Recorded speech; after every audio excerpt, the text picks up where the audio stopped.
Welcome to the Altitude Show. I'm your host, Dave Brinker.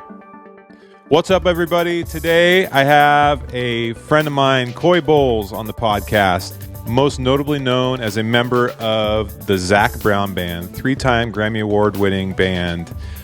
He's a father, he's a husband, he's a philanthropist, he's an outdoorsman, entrepreneur, an author, and so many other things. We dive into handling fame, writing music, going out on the road, being a dad, serving his community, and everything in between. I hope you guys really enjoy this episode. He is a great, great, great man. The Altitude Show is brought to you by Peaks Equipment, the world's leading technical, hard goods, and accessories brand for backcountry enthusiasts. From trekking poles to headlamps to best-in-class gaiters, Peaks delivers a system of products that work to achieve optimal performance in the harshest conditions. Don't suffer on your hunting adventures. Peaks enables you to thrive on the mountain when everyone else is going home. Visit peaksequipment.com and use code ALTITUDE for 10% off today. That's ALTITUDE for 10% off on peaksequipment.com.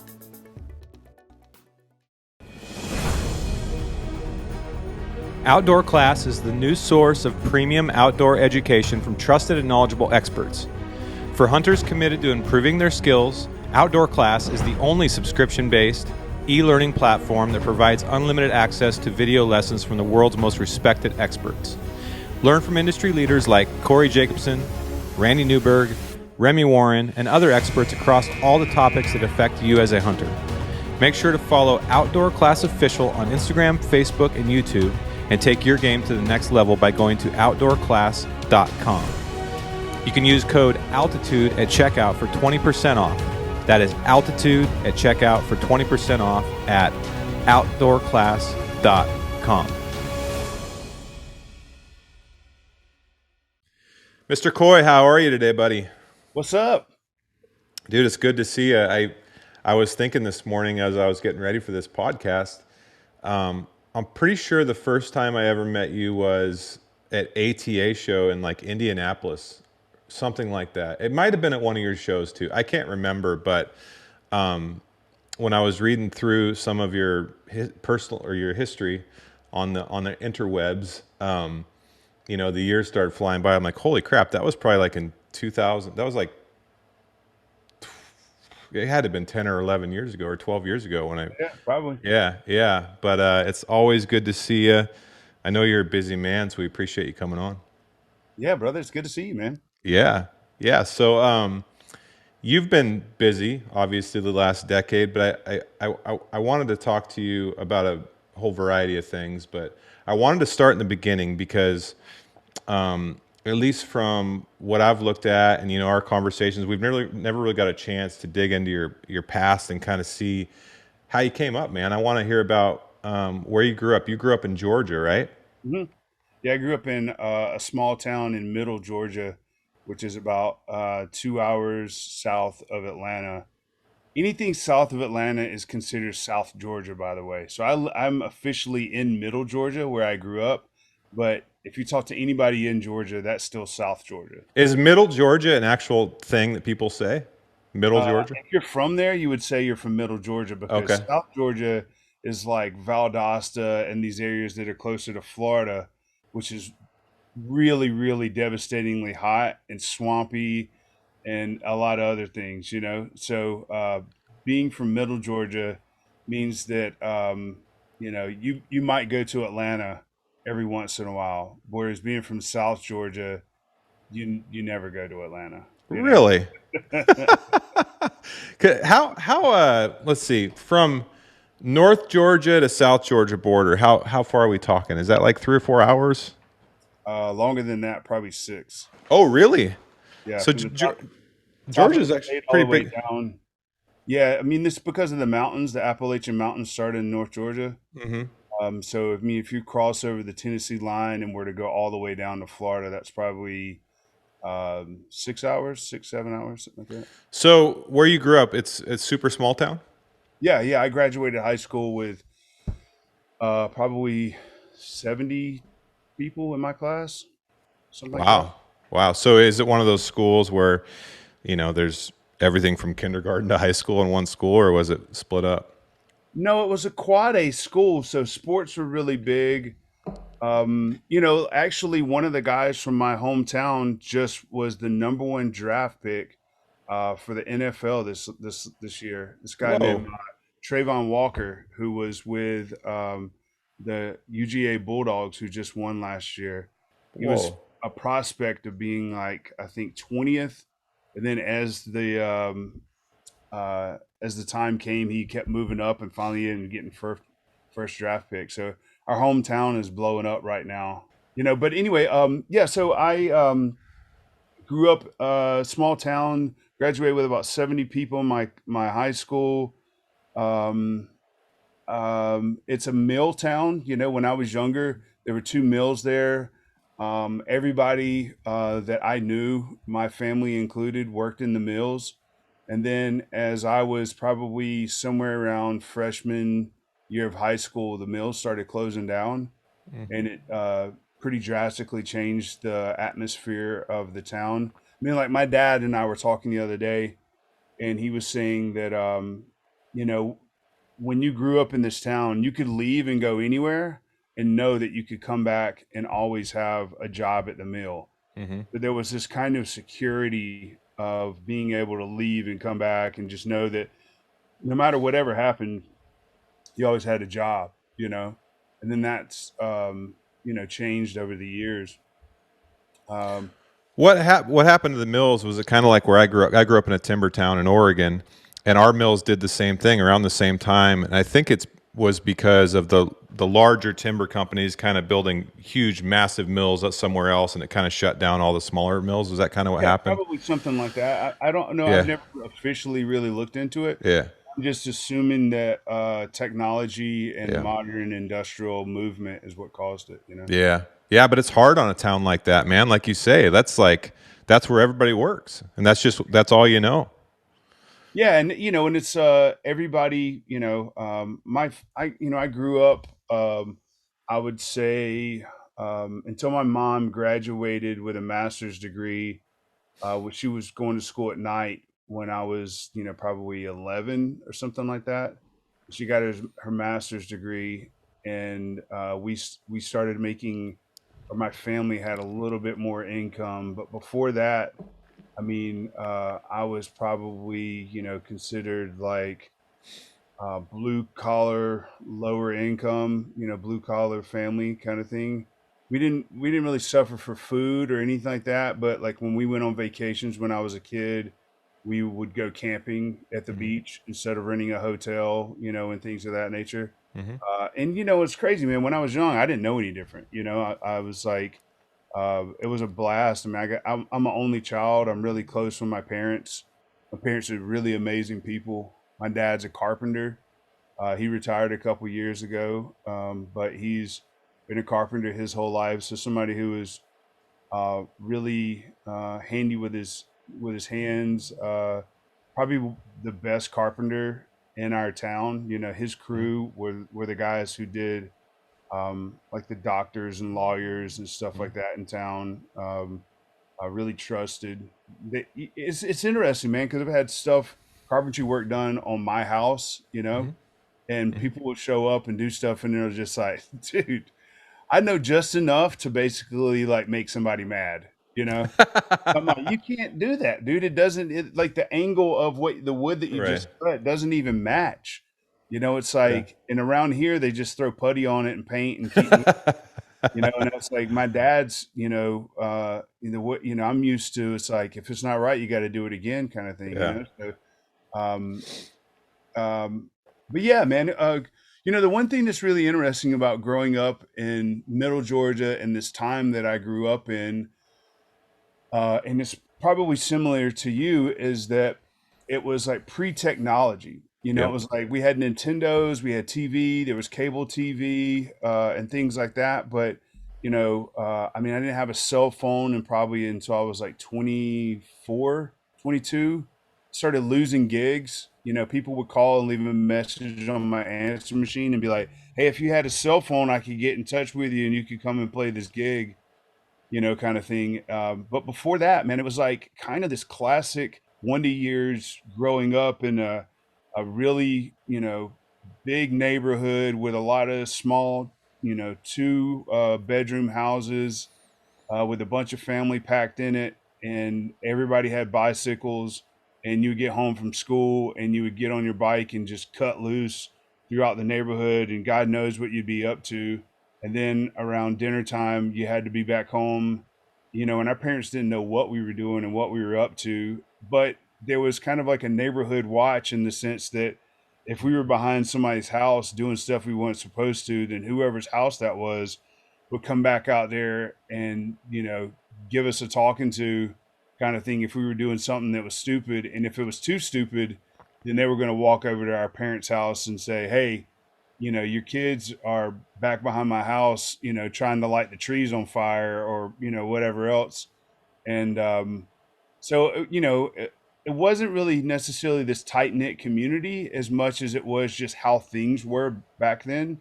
Mm-hmm. You were kind of governed by the whole neighborhood to a certain degree, but a lot of freedom and flexibility. I mean, I remember you know just cutting loose, playing in creeks, and this kind of pretty amazing um, small town life. And I think you can still do that in certain places, Mm-hmm. but I know my kids, live a pretty different life from that. So I'm Yeah, pretty it's that good. it's that whole free range kids thing. I was the same way. Just, I mean, I remember my mom. I grew up on a few acres or whatever, so I'd be out like way out in the back with my BB gun or something with my buddy, and like till dark. I mean, they would kick us out the door, and it's like she would yell, "David," and I could barely hear. It's like dinner time, but Yeah, like, I even find myself doing it. I guess they call it helicopter parenting. Like sometimes, like we have a park down the road from our house, and it's totally safe.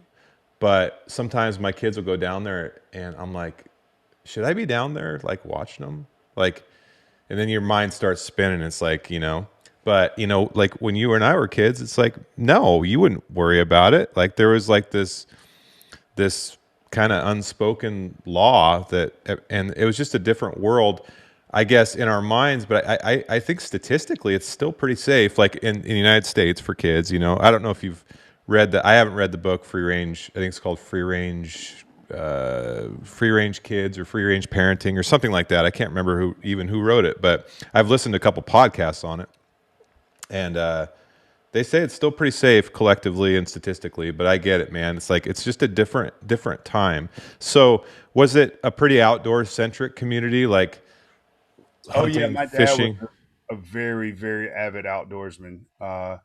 I mean, still is to this day. I mean, he's probably about as good of an outdoorsman that you would meet in my hometown. I mean, he was kind of highly respected Mm-hmm. as someone who knew his way around the woods. Who, I mean, he had been in the woods since he was probably about 7 or 8 years old. His parents, I mean, this is a generation before me. Mm-hmm. His, at 7 or 8, him and a buddy would go out with 22s and spend 3 days in the woods camping on the weekend, and then come back, and just, very Tom Sawyer kind of, Can you imagine trying to do that now and people hearing about it? You're letting your kid go out with a 22 and they're 7? I used to yeah, do the same thing, man. Like it's just, totally. it's crazy. Yeah. But So, that's one thing that I'm really grateful for is my connection with the outdoors, via my dad. Uh, you know, he, I went a little bit of a different route. He got very into hunting and fishing, and I went hunting with him a bunch when I was younger. And I love shooting guns, but it wasn't that I didn't like killing animals, or I didn't have that in me or anything. I just, right at the same time that that was going to be a part of my life was when I found music and skateboards. And so he would wake up early, and I would be like, I want to play guitar instead of going and sitting with you in the mhm, woods kind of thing. And so I mhm, would, stay at home and playing guitar. But later in life, we still went on we walked the woods a lot. We, really got into shooting guns together, shooting bows together, really got into fishing, and I floated the Flint River, which is in my hometown, since almost since the day I was born. I mean, we floated it every other weekend when I was a kid, and then that turned into something that me and all my buddies did in high school, and it's something that is a giant part of my life. Like the center of my universe is this river that runs through my hometown. Like to me, that's the place to where like when it all gets real nuts and I need to kind of like mental health kind of come back to ground, Mm-hmm. zero and where everything starts. It's like going and sitting in front of that river or getting in it and just Mm-hmm. letting it all wash away kind of thing, and I'll kind of cleanse myself and be ready to recharge afterwards. So you said the skateboard and the guitar, right? When was that? Like 10, 11, 12, somewhere in there? I was started riding skateboards when I was like 9 and started playing guitar when I was 11. What I don't know what turned you on about the guitar. I have a weird ability to hyper focus, and it really fed into that. Mm-hmm.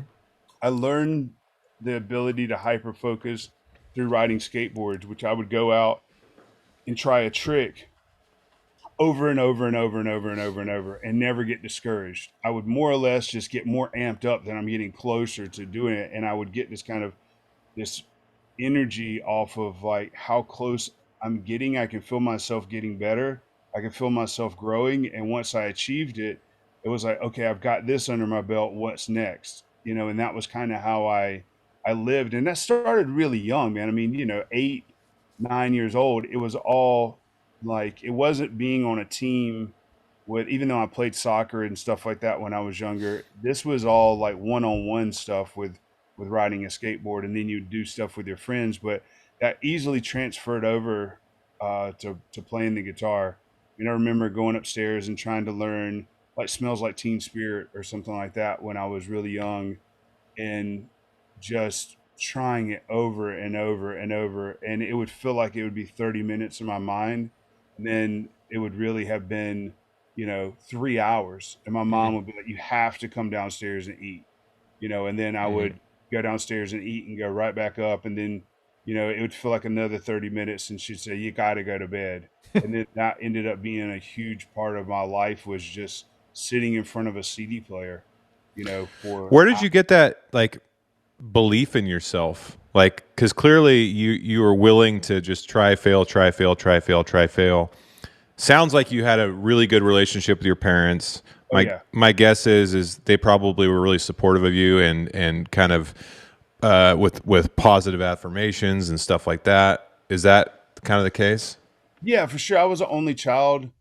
So it was a lot of attention, kind of focused on me. Mm-hmm. And my parents were also very communicative about their emotions. So my dad's somebody who, one of his biggest strengths, and something that I hope to instill in my kids, and I really try to instill in as many people as I can, because like his superpower is that he's this really likable guy, and he's a very salt of the earth kind of person. Really got a great sense of humor. I mean, you'll probably never find a guy as funny as my dad is, but he also is somebody that my entire life he's always told me like he was proud of me. Literally every time I get off the phone with him, ever since I've had a phone, he's always been like, "Hey, I just want you to know I'm proud of you." Wow. And also when my friends would come over, and like the other day I was down at the river, my buddy drove over and he had a new truck. He's like, looks like you got yourself a new truck, man. And he was like, yeah. He was like, I like it. And my friend said, yeah, we did good this year. My company raised a couple more dollars than we thought we were going to, and so I thought I'd and he was like, man, that's how you do it. He's like, that's really what it's all about. He was like, Mm-hmm. you got to work hard, and when you get a little bit extra, spend it in the right way. And he Mm-hmm. looked at my buddy and he was like, I'm really proud of you, man. Oh wow. He's like, look here, you got yourself a good truck. He's like, you're still ugly as hell, but you got a nice truck. you know. Um, So man, I grew up around this guy who was a real man's man, like Mm, calloused hands, could build anything, barrel chested guy, I mean, so he wasn't like a pushover or anything like that, but he was very quick to tell people, that he liked what they were doing or good work, or and even if it was small stuff. I mean, it didn't have to be like getting a new truck. I mean, like I'd go into the tackle bait shop with him or whatever, and somebody would have a new haircut. He's like, "Damn, man, you're looking good." You know, always trying to like make people around him feel like he noticed them and was, and just being kind of upbeat and whatnot. So that's one of the things that I really try to do in my life is let people know that I'm around them, um, how positive, like the things that I see about them that when they're doing a good job. But back to your point, that kind of mentality and being around that a lot gave me a lot of confidence, to kind of move forward, because my dad would come upstairs and listen to me play guitar, and he would say, "It sounds good. You sound better than you did yesterday." hmm And then that'd hmm be just that little bit of something that I needed to be like, okay, cool, I'll Yeah. do it again. Were you book smart younger when you were younger? Yeah, I So you, was. School was super easy to me. I mean, I have because I had the ability to hyper focus, and my parents were had this kind of rule with me that if I made good grades, they would let me do whatever I wanted to, hmm within reason. I knew that all I had to do was pay attention in class and then read a little bit, and then I would just make A's. So Wow. I didn't. Uh, I goofed around in class. I was a kind of class clown, but I could do that and listen at the same time. hmm So I was never one to like fall asleep in class, or anything like that. I was pretty much paying attention, and a lot of times I liked to learn too, specifically if it was history or Oh, science or something like that. I mean, I was kind of into it. yeah. That's really interesting, man. So you had a really solid base to work off of. So when you're like, 11 years old, you got like sort of that natural confidence. You're a pretty intelligent kid, and skateboarding is. A lot of people don't realize how creative the world of skateboarding is. I used to skateboard. I sucked at it. I could do like a kick flip, maybe a heel flip here and there, but Yeah. I used to watch all those old skate videos. In fact, last year I was at a trade show and I was standing next to Jeff Raleigh, and I never get starstruck, but I'm like, dude, I used to watch all your videos, bro. Yeah. Anyways, it's such a creative endeavor, and it takes so much patience and also pain, because a lot of times, especially if you're trying like rail slides or jumping off stairs or all these things, like you're gonna fall and you're gonna get hurt. You're gonna skin a lot of elbows and knees. So there's a lot of creative endeavors that take a lot of patience, but they don't involve a lot of pain, right? Yeah. So that is a for the people that are really good at skateboarding. My hats are off to them, man. That takes a lot of courage and a lot of failure and all the things, but.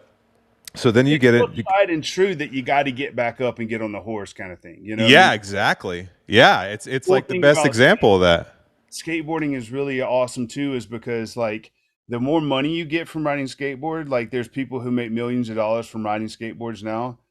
If you get to where you don't practice all the time, and you're not busting it and grinding it and falling down and getting hurt and all this, then there's a kid right behind you who is willing to do it, who's going to take your spot. hmm So it's not one of those kind of things to where the more money you get, the more luxury you get within that environment. hmm It's kind of it's all even kill. Like everybody's got to fall down. There is no way around it. You know what I mean? No.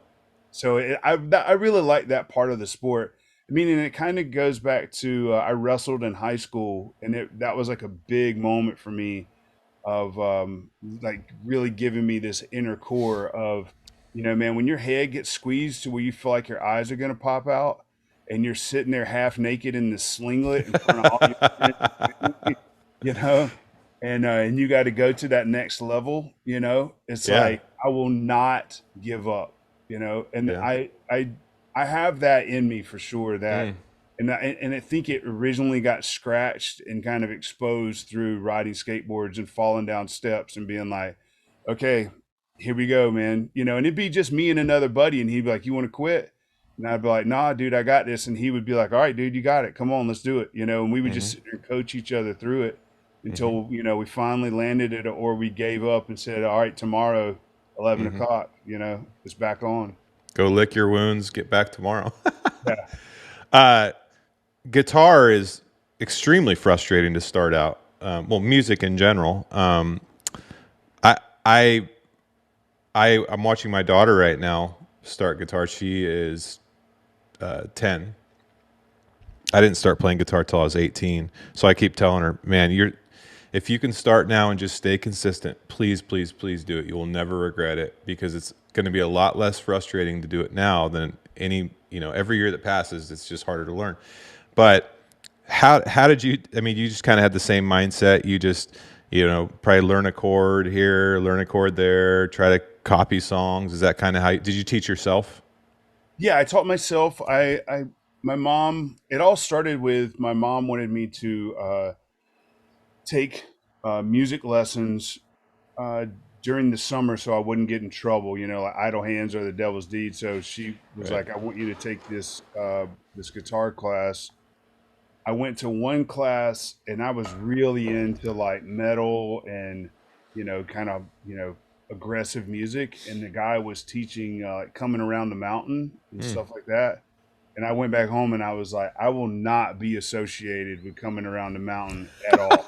And I just like made it stand. I was like, I know you guys spent $50 and bought me this guitar at a pawn shop, and that was the first lesson and everything, but I'm not doing it. You and I didn't do that very often. I was a pretty much kind of go with the flow kind of guy. But then I had a guitar and started buying magazines, learning how to read tablature, Hmm.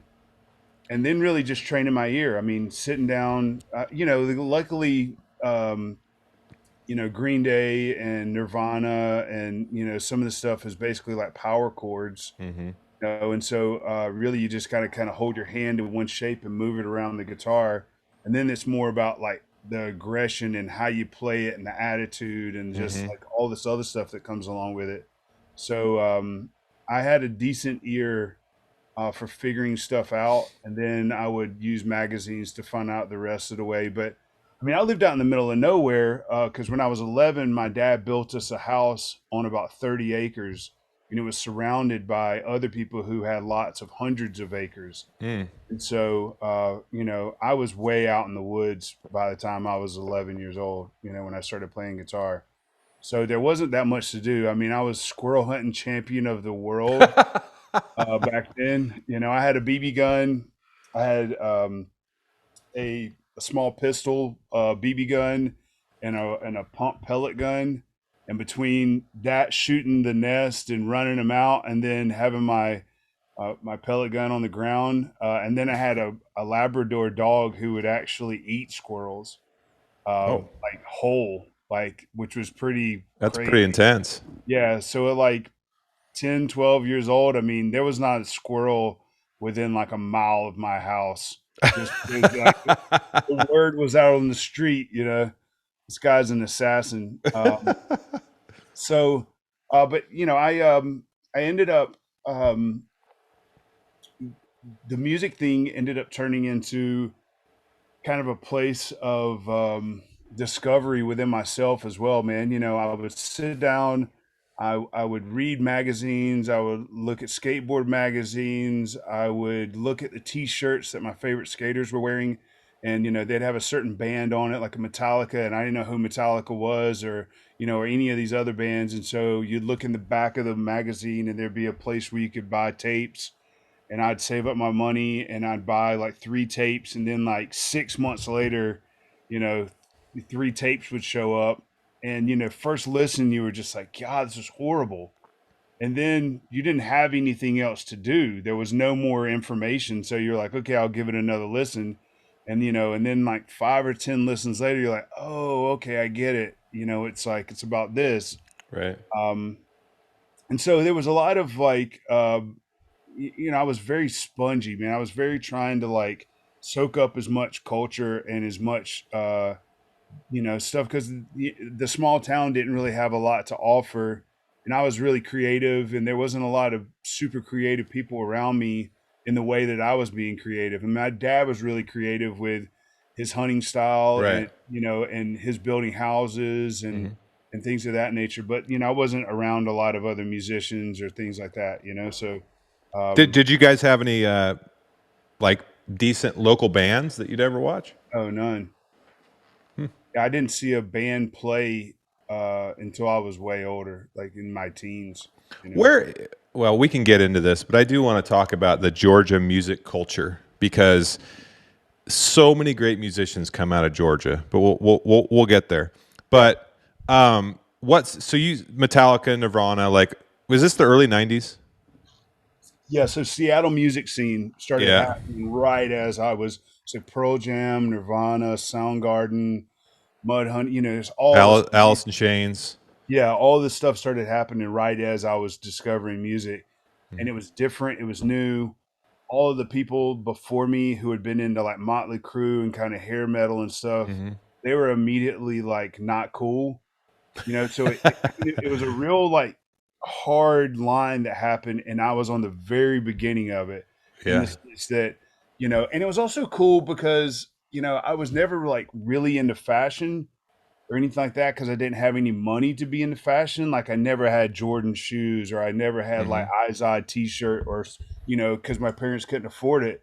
Right. But when the Seattle music thing happened, man, me and my buddies could take $5 and go to the thrift store and get a bunch of old flannels and worn out Dickies and stuff like that, and we looked Yeah. just like people on TV and magazines and stuff. And so I grew my hair out. I started dressing this way, and it was something that was kind of exciting, because it was like, okay, I'm starting to become myself, kind Mm. of thing. And that was always a battle within growing up in a small town, is that I really wanted to be creative, like I really wanted to be more than I was allowed to be. Hmm. I knew that if I wore certain clothes to go and pick up, like by the time I was 16, 17 and dating and stuff, like I knew that I needed to wear a certain outfit over to this girl's house for her dad not to be like, who is this bum coming to pick Hmm. you up?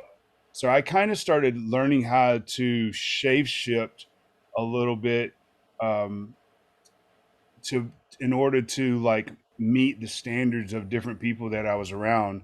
And then I started really, by the time I was 16 to 18, like was hanging out with the sports guys, was hanging out with the guys who listened to rap music, was hanging out with the guys who listened to punk rock. And it wasn't like I had an outfit for every single one of those guys, but I definitely was soaking up as much as I could, from each group Hmm. or culture within this small town. And then the girls thing was definitely something that I definitely had that on lock, as far as like I was not trying to let me not date this girl because like I had a shirt with a hole in it.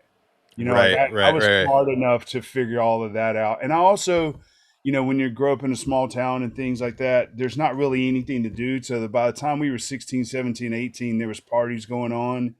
And, and me and my buddies, which there was only a couple of guys who thought like I did, but we were like, there's one rule: do not talk about this stuff at school. And Mm. so like the teachers and the other students and everything never thought of me as like this kind of wild, crazy guy or anything like that. I was somebody who just like I kept everything to myself. I didn't try to put myself in situations where I was going to be getting in trouble, So I felt like somewhat like Zach Morris in school, where I was always like one slight, beat ahead of everybody else with, doing what I wanted to do, but Mm. just kind of keeping it on the low. You were playing the game. Yeah, yeah, and we played it well too. I mean, we definitely had as much fun as we possibly could, but we were smart about, just how we went about it, to where it wasn't like public knowledge that, we were going out in the woods and having a good time on the weekends and stuff. Bonfires, beer, all the things. Yeah, I mean, there's nothing to do, man. And looking Right. back on it, I luckily escaped through that lifestyle without pushing it too far. Mm-hmm. So many of my friends uh, stayed in town and there was nothing more to do when I was off studying biology and when I was off studying, music and different things like that. They were kind of still in the same environment. And so it just got to where they were progressively going down a Mm-hmm. road of adventuring more into substances and things like that, which Mm-hmm. luckily I never had an interest in going very far at all.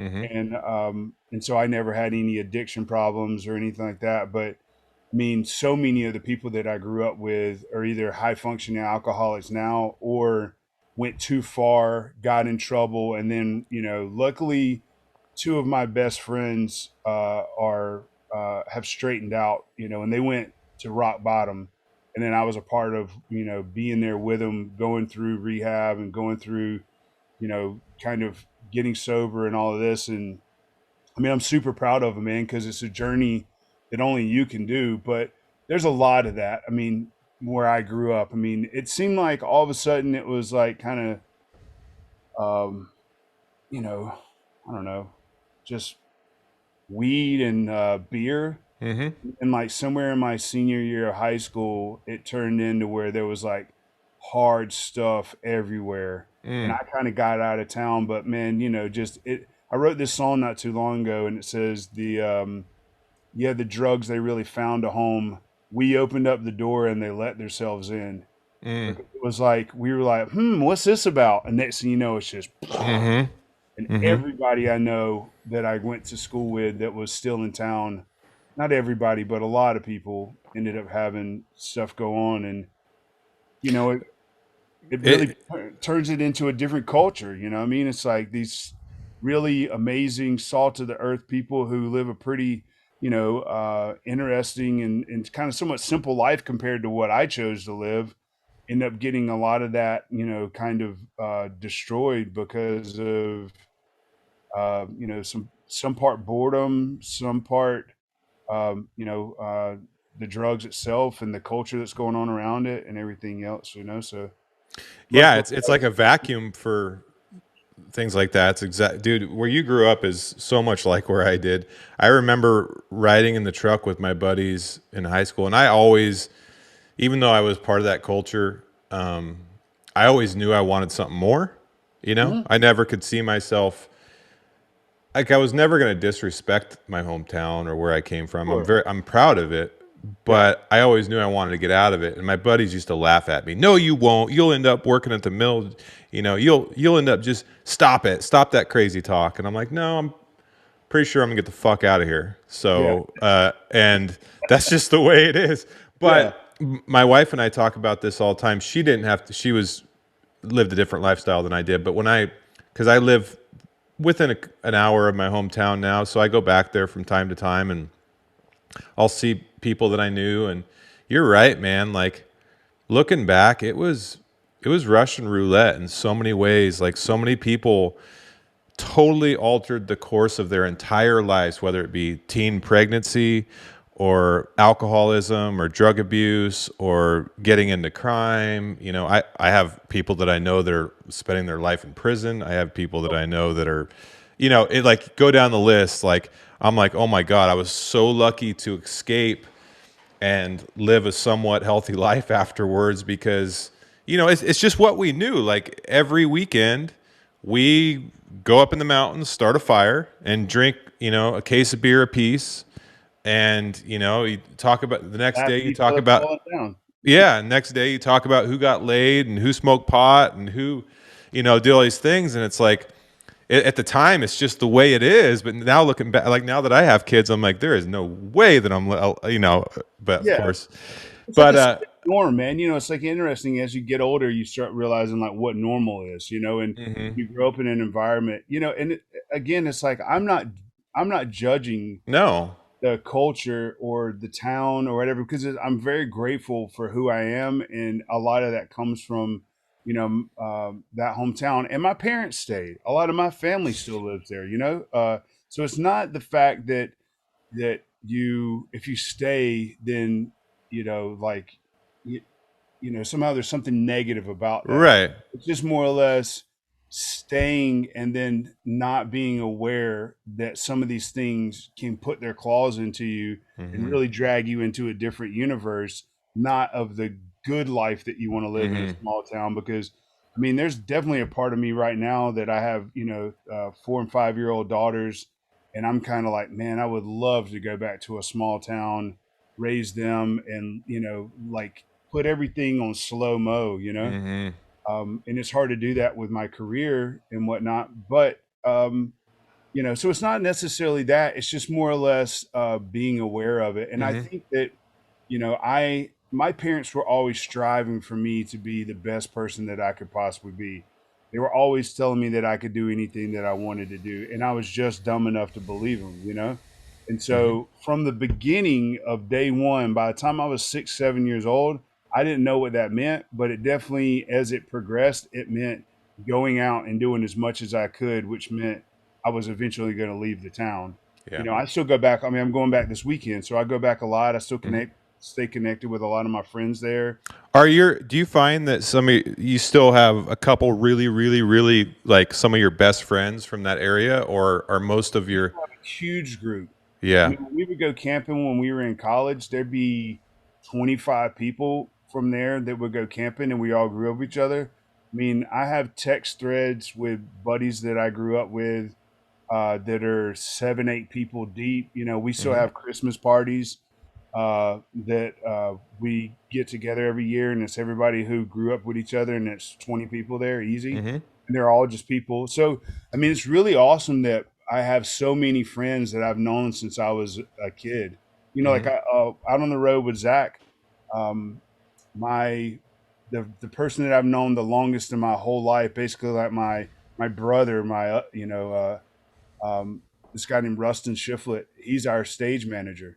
Mm. So he's out on the road with me, and the band and everything, and does a killer job. So I'm around a lot of, my core group of people that I grew up with. Yeah, that connection is lifelong. I mean, my two best friends are still people that I went to high school with, Yeah, yeah, and it like it's great, man, because I mean you know this too. The industry that I came from when I was with Sitka, and like a brand that's so popular in that world, like you meet a lot of people and you have a ton of friends, but the what you realize is like when you kind of pull yourself out of it, your true friends are basically still the same people. Like yeah. there's people that just want things from you, and it's not bad. I don't blame them. That's just how it's business, right? But I love the fact that I can still call my buddy and have similar conversations that we would have had over a bonfire in the 90s, right? Like I just like the simplicity of that. I don't want it always I don't want always to feel like people just want something from me. Oh, for sure. And that's kind of why it's those true friends are lifelong. When did you start the band? Was it Coy Bowles in the Fellowship? Was that the band that you started before you started going with Zach? Yeah. So I graduated college with a music degree, got out, started playing with my own band, and then quickly ended up kind of creating a buzz within Atlanta of the band that I was with. Dude, And it's so good. I was jamming out this morning with I think is that the same band that I'm listening to on iMusic? That's the same band you had back then?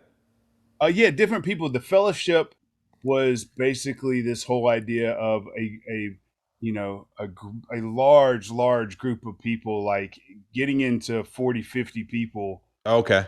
I was associated with in Atlanta, and I basically had it worked out to where if my go-to bass player couldn't make it, then there was like four other bass players in line. So I was playing with the whole scene of Atlanta, and that was where the fellowship came in because Mm. we would do these weird gigs to where I'd book a gig on a Tuesday and I would invite everybody to come and we would just party on stage. There'd be 15, 20 people on stage and we would just kick a groove. Somebody would start playing, we'd all just go for it, and it'd last an hour and a half on one song, you know? And it Hmm. really became a thing, just like, a vibe. And that's where the fellowship came from, because I didn't want to call it Coy Bowles and Friends because it's a little bit more soulful than that. Hmm. But, and I grew up in a Fellowship Baptist church was the name of the church that I went to. So I was like, this is if I had a church, it's not like religion based, but this is what church is to me, bringing everybody together and jamming music. Now, when you were in college, was that studying jazz? Yeah. Yeah. I went to school for biology where I met Zach in this college called West Georgia. Uh huh. And we were both kicking around there and seeing each other playing opening mics and different things like that. And I decided right before I was about to graduate that I wanted to switch to music, and I switched gears, graduated with a jazz studies degree. Dude, that's not just something that you switch gears and do. That is for people that don't play music. Like, I'm gonna suck at the analogy or trying to describe this, but jazz is like it's a whole nother universe. Like, I, I, for a hot second, I tried it, and I'm just not. Well, my first problem was I just I didn't really connect to the music much. And not in a negative way. I just never really sit down and listen to jazz, and but also just from a technicality perspective, like learning music theory is hard enough. Just generic music theory. I minored in that in college, but going to that next level and doing what you did and like focusing on jazz, it is unbelievably hard. Yeah, I mean, and I couldn't read music when I went to school for music so this was like this weird thing to where I auditioned the instructor, the dean of the School of Music came up and said, um, I can tell that you can play, but you can't read at all.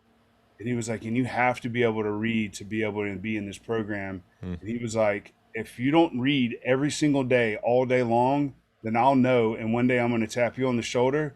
When I tap you on the shoulder, that means you need to get your stuff and you need to leave. And I Oh, was like, jeez. so you're saying there's a cheat, you know? And I was like, cool, man, I can do this. So I went and I literally read every day.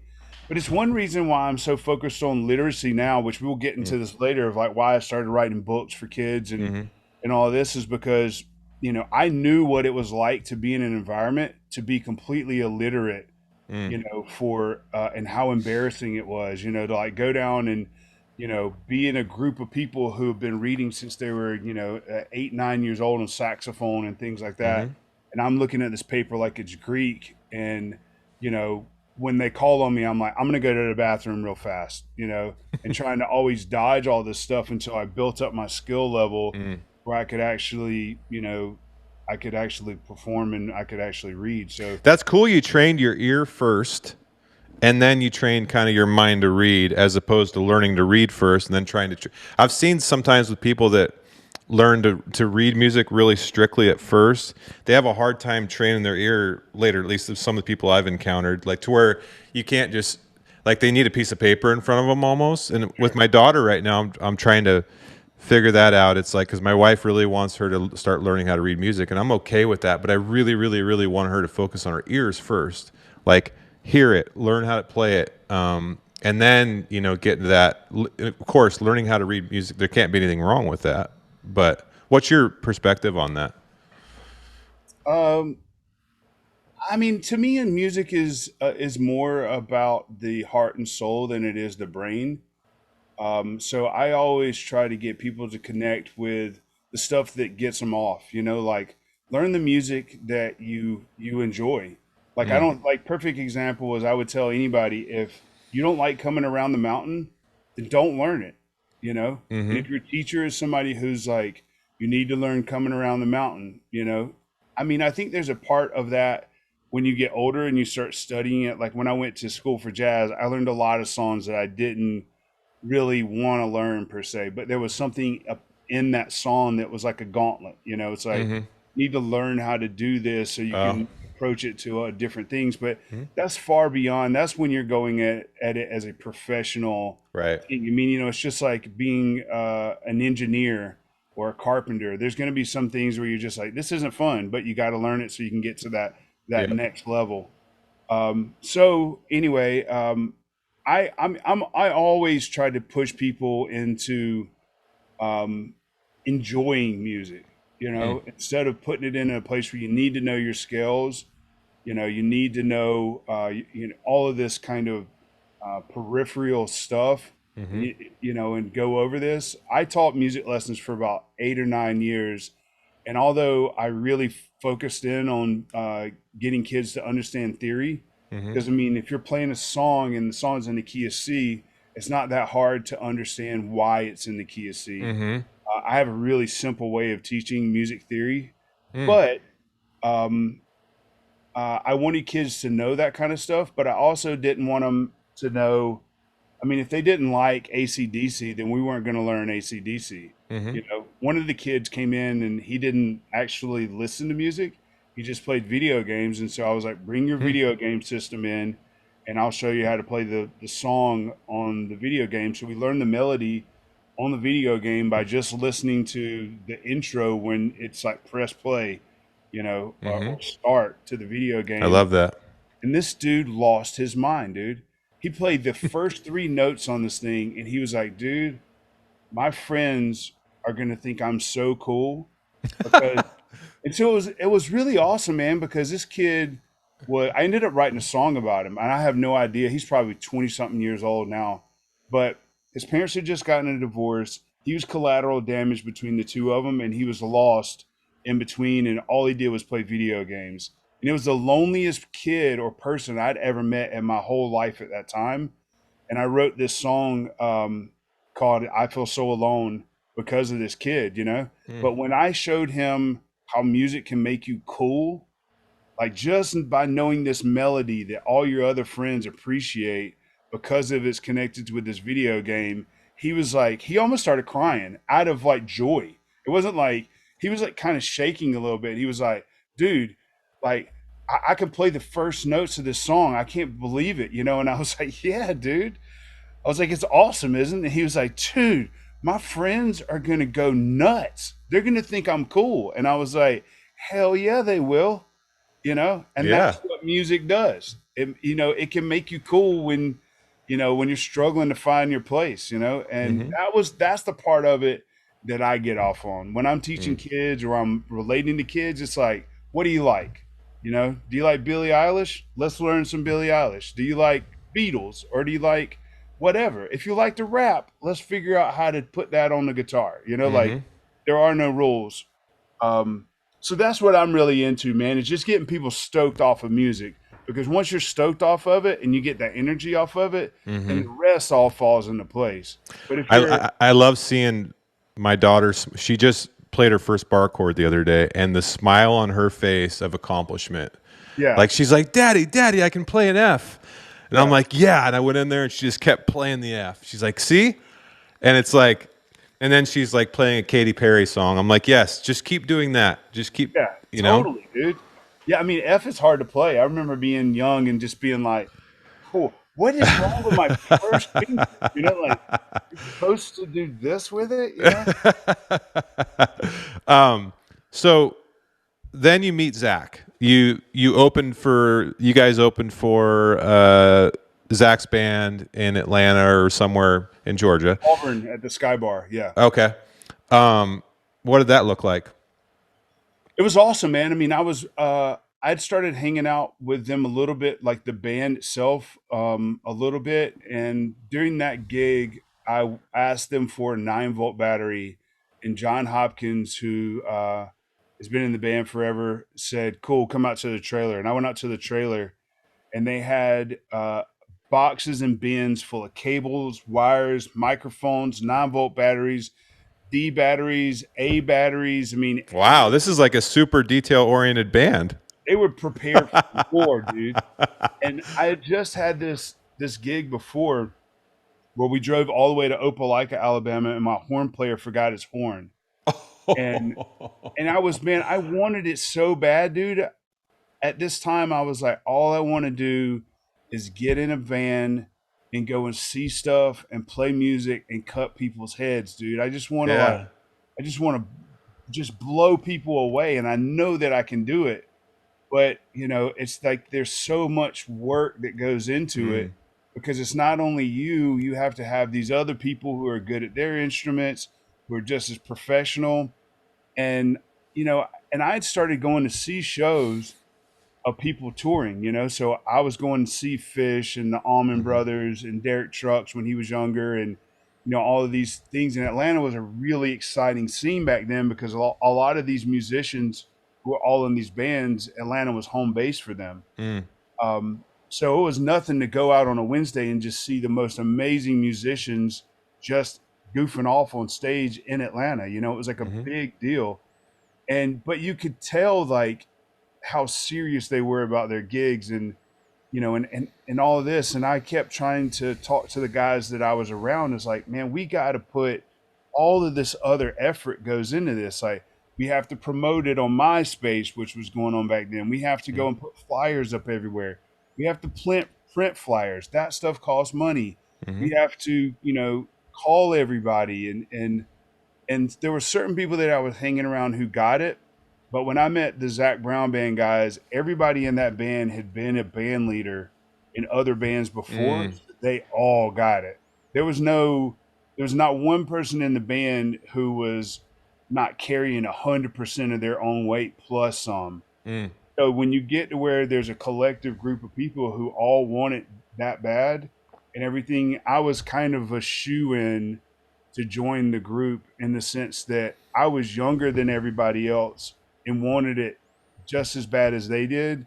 So I brought like a lot of youthful energy to what they were going on. I mean, Zach and I are the same age, but I just gotten out of school. I was very much like bringing this like dude, grit teeth kind of attitude about it, like let's go and don't come back until it's done, kind of thing. And they had been in the group for a couple years now, so they weren't lackadaisical, but it definitely when I came in, it was a little bit of a push into like, damn, this kid's serious about it. Mm. It kind of fired up everybody a little bit to like, yeah, let's do this, Yeah, and it's I don't, that a lot of people don't realize how much it's a business. yeah, It's oh, just for like sure. starting a landscaping business or a construction business. Like your description of their trailer is so rare, right? I mean, I've done it. You show up without a 9-volt battery. You're like, shit. Yeah, Anybody got a 9-volt? It's like so unprofessional, right? But if you're going to be buttoned up band, especially in a competitive environment like that you had at that time, and even still to this day, I think Atlanta is very competitive and a lot of talent. yeah. You got to be fucking buttoned up, and you gotta show up, and everybody's got to be pro. You can't have drummers not showing up. You can't have bass guys not showing up. Everybody's got to be together. It's a business, and if you don't treat it like a business, sort of like skateboarding, there's somebody right behind you that would love to have that gig and is buttoned up. And that was the cool thing about these guys is once I started hanging out with them and everything, I knew that like, man, they were on to something, and not just from like the songs and the crowd and Jack having this kind of like magnetic personality on and off stage and how talented the musicians were and everything else. It was just from I'd never met a group of dudes that wanted it so bad in the sense that they didn't want to just be famous. They didn't want to be famous around Atlanta. Like they wanted to tour. They Mm. wanted to get in a van and go around and build up a fan base to where it all happened. And Mm. that's a lot of work. And a lot of people don't understand like what it takes to do that. They just think that it kind of happened somehow. Mm. So um, the cool thing though was that I opened up at the Sky Bar, hung out and talked to the guys in the band, talked to Zach for a long time. About 2 weeks later, Zach calls and says, "Hey man, I want you to open up for my band full time. We need an opening spot, and while you're at it, I'd love for you to play keys with my band as well." Mm. And I was like, "Oh no." I don't play keys. I mean, I play keyboard with my band, so it looks like I play a bunch of different instruments. And I studied piano in college, but like I can't play keyboard. I'm not like this ripping keyboard player. Right. So I just basically put the phone up and was like, "Okay, dude, send me the albums. I'll learn the songs." And yeah, so I had this game plan to where I was going to open up for his band. I would play in his band, and at that time, man, I was teaching students private music lessons, and then I was going to the gigs on the weekends and during the week, and I would get to the venue at like 4 o'clock to start loading in with my band, then sound check, load in with his band, sound check with his band, sound check with my band, play with my band, play Jeez. with his band, and then load out with everybody. So, I mean, I'd be on stage for almost 10, 12 hours, just myself, and I was already doing a gig, and I told myself, if I can do this for like a year, then something's going to happen. And then somewhere around a year, I realized that I was probably going to die of exhaustion. So I decided to let my band go into hiatus for a little while and just focus on the stuff with Zach. Because at that time, you could just tell, man, it was like we were firing on all cylinders. It was all starting to happen. And then I had this trick to where I knew that if I got a Hammond organ in the band with Zach, that I would have solidified my place, because once you play with the Hammond organ, you never want to not play with it because it's just the most magical instrument of all Hmm. time. So a guy in Atlanta was selling one. I called my mom and I said, I need to borrow like 2 grand from you. I have, $1,000 saved up. I'll get it to you by this date and everything. And she was like, okay, which was a lot of money, to borrow from my parents. And so I remember we played the Georgia Theater in Athens, Georgia, and I brought in a Hammond organ for the first time and played it. And after that, the guys were like, that might be the best that we ever sounded. And it had Oh nothing to wow. do with me being a great organ player. It's just the fact of how much better you sound as an organ player or Mhm. when you're playing with an organ. And after that, I felt pretty good that I was like, I think I might be in this band for a while. And that Yeah. was it right around 2007, 2008. Yeah, 2008 probably by then. When did Chicken Fried come out?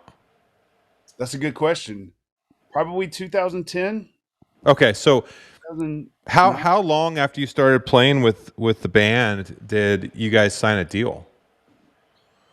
I mean, I think it was about 3 years, 3 years. Okay, so you built a following. You did you get that van and start going across the country and Oh building? yeah, Okay, so you yeah. guys were We were big in grinding it the out. southeast. Yeah, a lot Okay. of sleeping in the back of the van. Trailer. That we did 2 years of that, and they had already done. The other guys had already done 2 to 3 years of that, and then everybody had already done 10 years of that. On their own.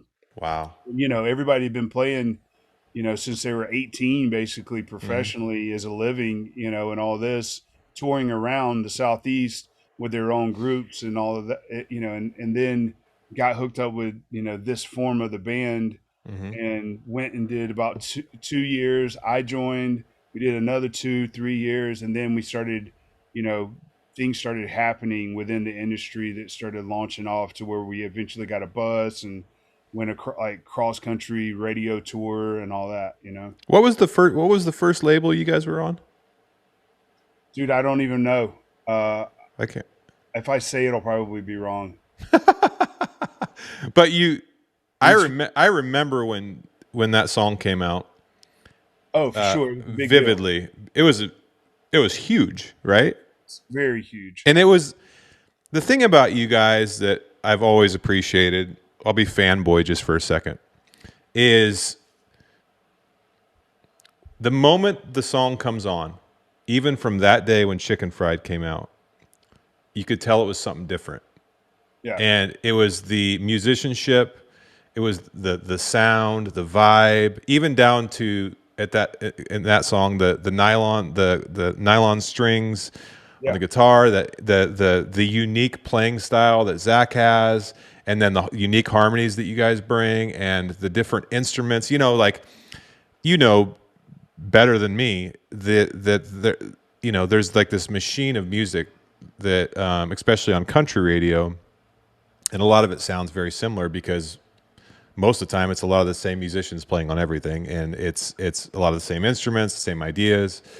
But when that song came out, you're like, it's like dun dun dun dun dun dun dun dun dun. It's like, whoa, this is kind of different, It almost sounds like Willie Nelson-ish, like the intro, and then the song and the harmonies reminded me of the Eagles. Sure. And so I'm like, wow, okay, so that stands out. That's disruptive, and it's really, really relatable. The lyrics are so relatable. Sure. Like everybody that lives down there, or even out here, it doesn't matter if I've never seen a peach tree. Like I can relate to the lyrics, dude. I can play a cover of that song at one of my little gigs out here, and people are all over themselves. It's like playing Low Places or something. Like everybody knows it. Yeah, it is odd to come out or to be associated with like possibly one of the biggest country songs of all time. I mean, I think it's like I don't know where it places in the spectrum on like in Rolling Stone magazine or Hmm. or other kind of country related or music related things. But I mean, to me, it's got to be in the top 20 to 50 most popular or recognized country songs of all time. I would agree with you. I would say top 10, but I could be Yeah. wrong. I mean, I think Low Places to me, in my whole life, that song is the song. When Hmm. it came on, it was just like, because it's such a, like, I remember being like this when I was like 10 years old, hanging out at like the teen club or Yeah. 13, but yeah, so, but it's really interesting to have that in your back pocket when you're starting off and what it feels like to get strapped to that rocket and just blast it off into outer So space, I man. was going to ask you about that. So like here you are, a small town kid, skateboarder, like down to earth, like playing in a band, like sleeping in a van with a bunch of stinky dudes. And then you have this rocket, right? And some people do well with that, and some people totally crash and burn, and it actually creates a lot of problems. How did you deal with that initial fame? Because you guys were famous that. Like that music video went to number one on CMT, like that, in my mind, on Yeah, the yeah. radio. And so, like, all of a sudden, you're nobody, or not nobodies really, but like you're regionally somebody, but like on a national, on a world stage, you're nobody. And then all of a sudden, it's like you're like the most famous people on the country scene. How do you deal with that? It was weird. I Nobody told us that that was going to happen. For me personally, I can't speak for anybody else. For me personally, it was a big adjustment because I kind of pride myself off of being who I say I am, Mm, and I kind of have these kind of these these like this moral compass and this kind of I don't know, man, this kind of way I was raised to where you don't forget where you came from, you don't think you're better than anybody else, and people start getting ideas of who you are and what you're about just because of what they think they see on TV or whatever. mm, So they think because you're on TV, all of a sudden you have all this money or something, and oh, then they think that you've changed because you think you're hmm. better than people now or whatever else. And so, It's weird, isn't it? yeah, I wasn't really ready for that, and I'm a pretty sensitive guy, so so some of the comments and everything are like it doesn't happen as much now because I know how to deal with it and it Mm, doesn't like get into me, but people would say stuff to me and it would be really like reflective of what they were feeling. And mm, and like if you go into psychology, I don't know what exactly it's called, but it's like projecting basically. mm-hmm, mm-hmm. And so I remember one time I bought this this jukebox for my buddy, my dad's really good friend, on a pawn shop.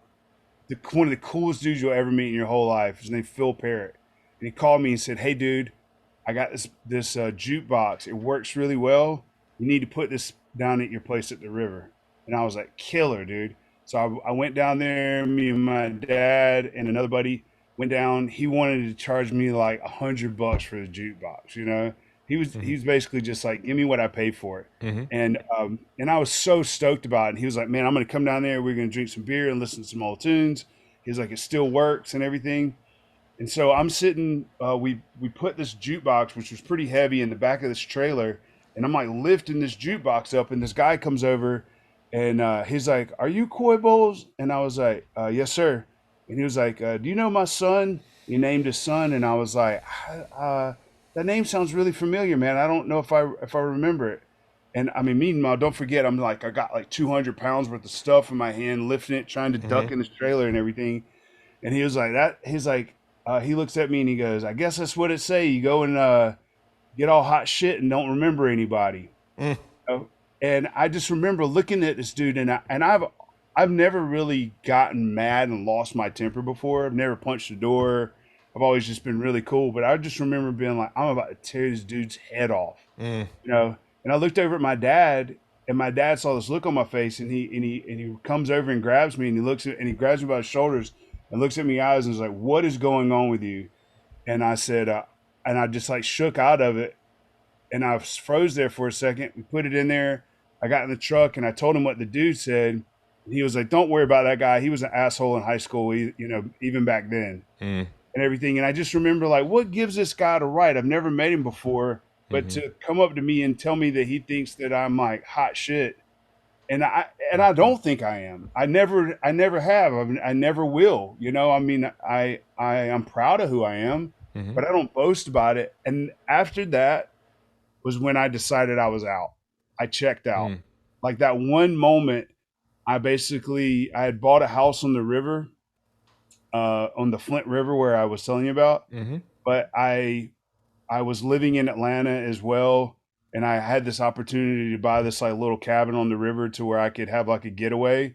And after that, I stopped living in Atlanta. I moved all my stuff down to my hometown. I just went fishing with my mom and dad and hung out with my dad and hung out with my buddies that I went to high school with. And just like the whole fame thing, I was like, you can have it. And I just ducked out until it was over with. And I Wow. was like, I can't handle much of that stuff, man. It wasn't good for my soul. Like going out to LA and hanging out with a bunch of people and trying to think that you're somebody Hmm. and getting caught up in that scene and then having people take jabs at you, just in passing and stuff Hmm. like that. I was like, I'm not really built for that, man. Like that will be what causes me to derail from this amazing experience that I have and this Mm. opportunity that I have.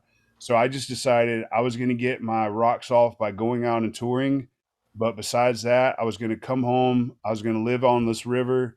I was going to wake up and go fishing every morning, and I was going to hang out with the buddies that I went to high school with, and that was it. Like, That's so awesome, man. That's another thing that I respect about you, and I believe Zach too. I don't know. I don't. I've met the other guys, but I don't know them. I guess is that you kind of kept your roots where you're from, right?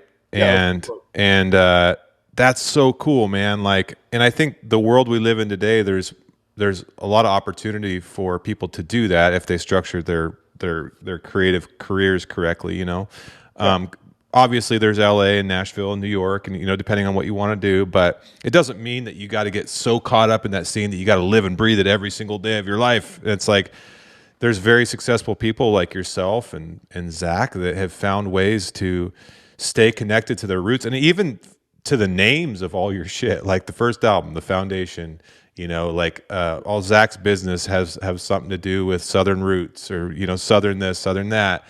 I think that's cool because it's like a way of keeping you grounded, right? And the fact that you can go stand on a stage and have 10,000 people screaming their faces off at you, but then the next day go fishing with your buddies and actually really really be doing it for the right reasons. That's really unique and cool and good for you too. Like, yeah. I could tell that something was gonna happen. I mean, I just kind of had this weird foresight of like me hanging out in LA or something and end up getting in a relationship and then like maybe like getting some girl pregnant that I really wasn't ready for, or Mm-hmm. getting pulled into this situation to where I was around people that were influencing me. And it was the first time that in my entire life I was like, I can, if I do this for much longer, I can lose track of who I am, And I kind of, went and talked to my parents about it, and I'm like, I kind of like who I am. I don't really want to change, Mm-hmm. and there's all this success going on, so I don't really need a lot more. You know what I mean? Mm-hmm. Like when you go out on the road, I mean, you're just around people constantly, and you're Mm-hmm. meeting new people, and there are people coming in, sitting in, and and all Mm-hmm. this. So I don't need on my off times to be like going out and drinking all night, trying to be famous out in LA or something like that to continuously keeping this. I'm getting my rocks off, you know, by just going out on the road for 5 days at a time. Yeah, you need the opposite of that, right? Yeah, yeah. Some Because downtime. that's got to be exhausting. Yeah. A lot of people So much think. fun though, dude. I mean, in the beginning, just the group of guys. I mean, if there's anything that's the hidden message behind the band that a lot of people will never get to experience is just the brotherhood and the laughter, dude. We crack up. We have so many inside jokes. We know each other so well. And, we've been doing this 15 years, and there's been probably a handful of moments to where it got dicey. Mm. I mean, like I can count on like one hand of situations to where we just got to where we were too tired of being around each other. Mm. Other than that, man, it's just like I can't wait to go out and get on the bus. As soon as I stop, I walk on, everybody starts throwing out one liners. Oh, well, well, well, if it ain't cold, and we start, and then it's just like that's the one thing that's so awesome about it is everybody's so funny, and we're constantly cracking up. And I think that humor or whatever is like the hidden secret that keeps us all like really energetic about it. I mean, it's like you guys are going to battle together every day. Like you're doing something. Like you just have this, and you will forever. You're connected in a level that not a lot of people get to experience, and that's super cool, man. That's For somebody who's an only child, it's really important for me too, man, because I have brothers now. I mean, I would take a bullet for any one of these guys. And growing up, I always wanted to be a part of like that kind of, that family, that kindred spirit kind of thing. And, being an only child, I never had a chance to do that. But, when I was 27, 28, when I joined the band, however old, when it was like, you know, a year into it, I was like, dude, I have brothers now. Like if I walk in a bar and somebody messes with me, then we're gonna have like 5, 6 dudes jumping heads. you're gonna have to fight the Zac Brown Band. Yeah, oh, for sure. Bunch of husky dudes too. Yeah, dude. You know? Yeah, I wouldn't want to do that. So, how do you deal with you know, when you excel to that level? I mean, you've kind of explained the fame side, but I actually just being a spectator and kind of experiencing some of these feelings myself, and you got to check yourself. Is like, and you said it. It's like people see you on CMT, therefore you must be rich, therefore you must feel like you're better than them, and they expect you to be driving Ferraris and having 7 houses and all these things. How do you deal with that money part of it, right? And the expectations and the assumptions everybody's making that now this guy that I knew in my small town, well, yeah, he's just a rich son of a bitch now, and even if they don't say that out loud, Yeah, yeah, yeah. it does create a dynamic. Like you feel weird. Like sometimes you'll have awkward conversations with people because it just is what it is, right? I mean, in my hometown, there was this dude who straight up was like, because at one time I bought like a '69 Corvette, Mm-hmm. and it cost $20,000. I mean, it was like it Mm-hmm. wasn't a very expensive car, Mm-hmm. when it comes to lavish cars or whatever Right. else. And he was like, "You still got that vet?" And I was like, "No, I sold it a while back." He was like, Right. "How much that thing cost?" And I was like, "I didn't cost that much." He was like, "How much you guys make on the road, man? How much you guys?" And I was just like, "Bro, time out, time out. Keep on the questions, guy." But man, I watched this documentary, and I won't say who the band was, but I watched this documentary, and they were talking about a lot of this stuff. and they were kind of it seemingly came off like they were bitching about being famous. And I was Mm, like, it hit me at that point. I was like, there's nothing more uncool than somebody who has success bitching about success, mm, because you can always stop. Like, I can right now just not call anybody, go to Home Depot, go get a job as a janitor at the high school, mm-hmm. start my own, I can go to plumbing school. I can do Right. whatever I want to. No Right. offense to any of those jobs, whatever, but I can go have a very simple life. I can work at the airport. Mm-hmm. I can do whatever I want to, as far as a job, and get myself out of the limelight like that, Mm, So people often kind of come off in this way to where you don't have a choice. Like, I'm stuck here being right. famous, Yeah. and all this stuff, and woe All is these nice me. cars and women. It's Yeah, like, it's so ah. tough. Everybody want my signature. And so I decided that I was like, there's nothing more uncool than somebody talking about, success as if it's Mm-hmm. like a bad thing. Mm-hmm. And Mm-hmm. people ask me all the time, is like, do you get tired of signing autographs or taking pictures? And I was like, I feel like when people stop asking me for my picture or my autograph is when my career's over with. So Right. I'm like, let's sign. Look, everybody gather Enjoy around. it Let's while you let's do can. it. I mean, Yeah. plus I love people too, and I love being around the fans because all I can think about is like, when I was a kid, if I would have gotten to meet Pearl Jam, how Mm. amazing that would have been, man. And I still, those are one of the groups of guys that I've never gotten to meet, which I've Hmm. gotten to meet Dave Grohl and become buddies Mm-hmm. with him. We got to play with Chris Cornell on Saturday Night Live. And so I got to really meet and play with some of my heroes, but I still think about Pearl Jam in the sense of like, I would flip out, dude, if I got to hang out with those guys. Dude. Um, and I think about other people, like if I, if in their life we're like their Pro Jam, then I want to be like, hey, what's up? Like, let's take a picture. And if they say, hey man, my kid really wishes he was at the show, it's like, get your phone out and let me send your kid a message. So, hey, what's up? It's Coy from the Zac Brown Band. I'm sorry you couldn't make it to the show tonight, buddy, but we love you. You guys are very welcoming. I remember when you took me backstage in Sacramento a long time ago, and I don't know if you guys still do the when you actually serve food to the Yeah, yeah, people, yeah. Yeah, that was good times, man. whatever you guys called that.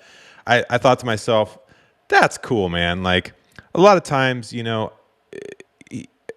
it just like the whole here stand in a line to come around a screen and take a picture with me and then see on your way thing is like that has its place, I guess, but like these guys are actually serving food to people, like good food. It wasn't even shitty food. And then Coy was so nice. He like came and sat with us and ate and talked. And Zach was nice, and all the guys were nice. Like they're so down to earth for, an hour from now they're gonna walk out and have thousands of people screaming their faces off for them, which is a whole nother thing I want to talk about. And I wanted to ask you about that dopamine rush, that rush you get from that, like playing dude. Everybody wants to play a solo, even if you don't play guitar, you want to play a solo in front of people. Like that's why we all air guitar, right? And most of us will never get to do that.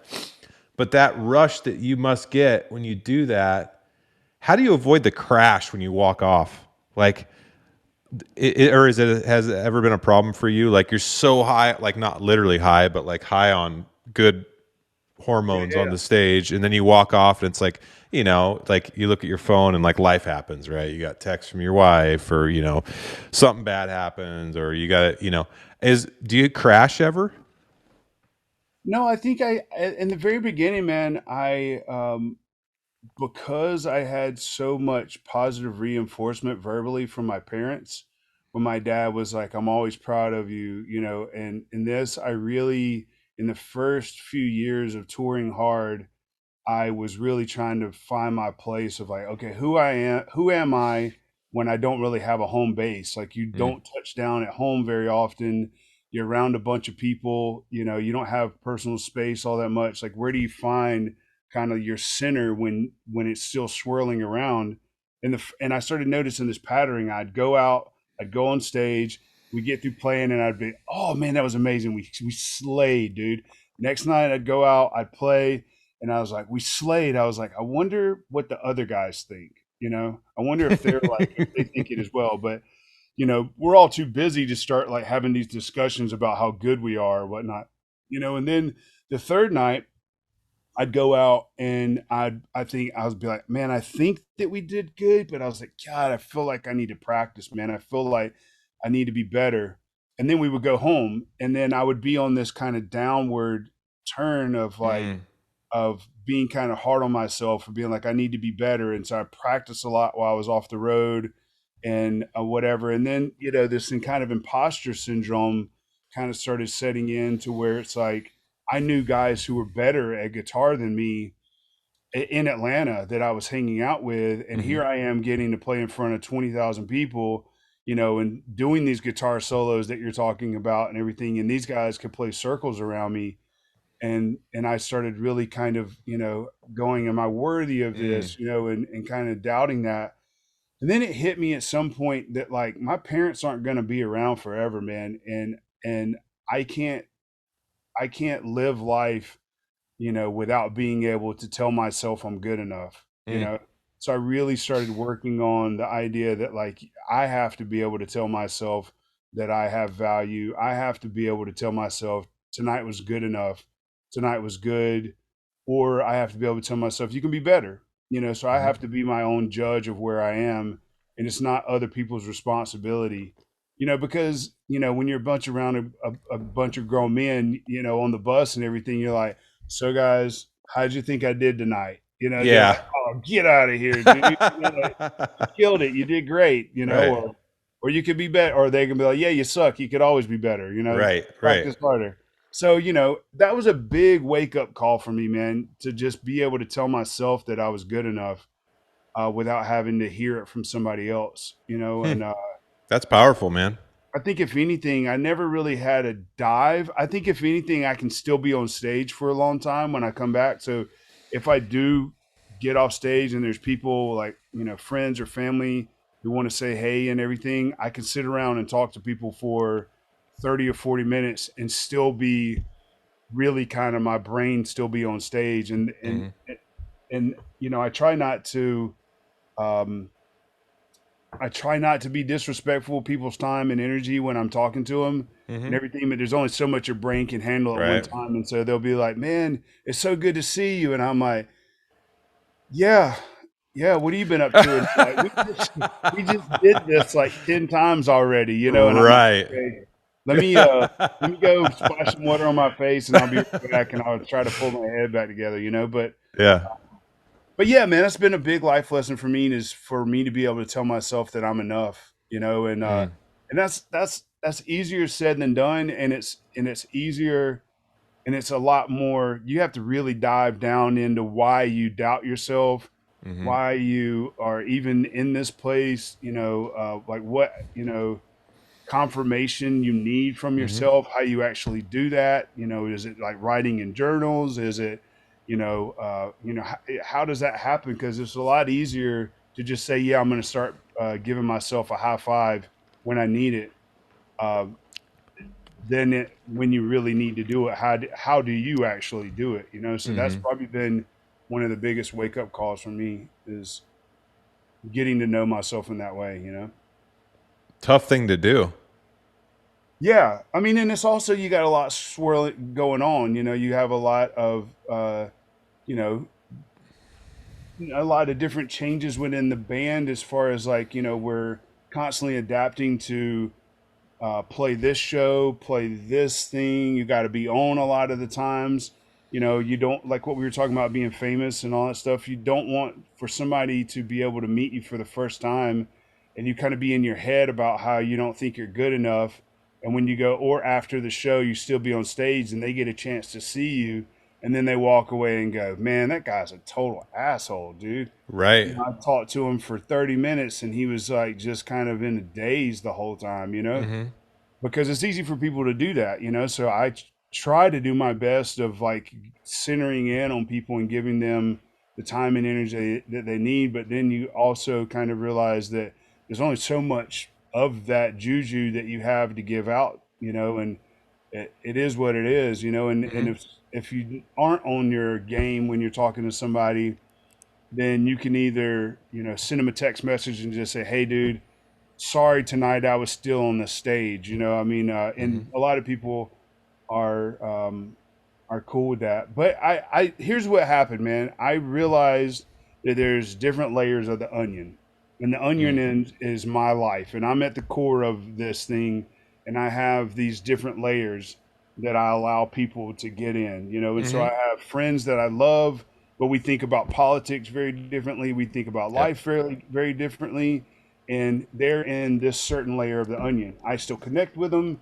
I still do this, but I have these boundaries or these layers that Mm-hmm. are in front of all that. And then I have my core, group of the onion of people that I trust the most, people that I'm vulnerable around, Mm-hmm. and all this. And then as I've gotten older, I really define what these layers of the onion are, and where I'm lacking, if I need more people, to interact with or to share with, Mm-hmm. or if I'm good, if I kind of have my core together and I don't really need more people, then, I kind of shut down shop and this there, and then I interact with everybody else outside of that layer with a certain attitude and a certain presence and a certain being. It's never, it's like not being genuine to somebody. That's not what I'm talking about. It's not being short with people. It's just like my inner spiritual person to who I am can only give so much out and can only be so vulnerable to so many people. And when you're meeting hundreds of people a day over months of time, it ends up being thousands of people, and you Mm-hmm. can only be so much to so many people, Yeah, and you can only be on so much. We all need our off time. Yeah, and so I just decided that that was the analogy that I was going to come up with and live by, was that I have these different layers Mm-hmm. of where everybody is, and I'm more inviting for somebody to us have an experience, to share conversations, and interact with each other, and they jump up a couple layers, what I mean, to where I'm closer with them, Mm-hmm. and and whatnot. So it's not like I don't want any more friends or I don't want to get closer with people. It's just I'm very mindful of all that stuff now. Mm-hmm. So Now, when did you start thinking about getting into? When did you come out with your children's album? the children's album was recently. It was in 2019. When did you start conceiving that? Like, it seems like you're such a good dude, and you've had this amazing ride with the band, and what an amazing life. And in your own words, now you're giving back Yeah, in multiple ways. Did you come out with a book first?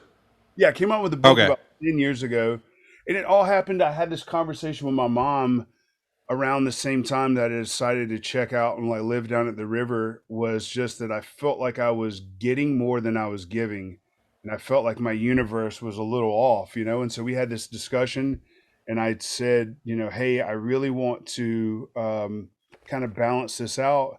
And so we had, some pretty significant like life conversations, and she's really good for that kind of stuff, man.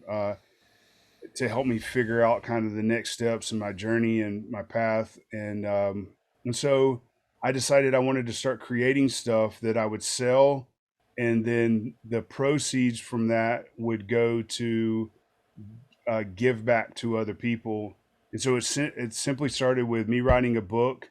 And if you wanted my autograph, then you would buy this book, I would autograph it, and then I Mm. would turn around and give that money to an organization that needed it, And my uncle, my mom's brother, was somebody who was mentally challenged, and he was the guy who took up like tickets at the football and baseball games. Mm-hmm. He couldn't read and couldn't count very well. He could count good enough to take tickets up, and knew what a $5 bill was and knew how to give somebody a dollar back or whatever else. But Mm-hmm. he drove the scooter around town, Mm-hmm. thick glasses, suspenders. I mean, I think just about every small town has Yep. uh, my uncle, kind of in it. But um, really awesome guy, man. And my grandmother was really adamant, was really um, was really serious about him not just sitting in front of a TV his whole life. And so he started working at this place that taught him how to have skills to have jobs. And so for a while, he worked at the mill at a certain part of it to help out. And he really enjoyed being around people. He really enjoyed having purpose. And then he found this job taking up tickets. And I started talking to that organization, which was called the Gilmore Center. And I started giving them money from the books that I had raised, and just helping out my hometown to where I started. And it started there with me giving back. And I did that for a couple of years. And then I started realizing that this is an avenue to grow a company with my creative ability with writing. And somehow or another, teachers started getting more involved in it. So I started connecting with the education system more.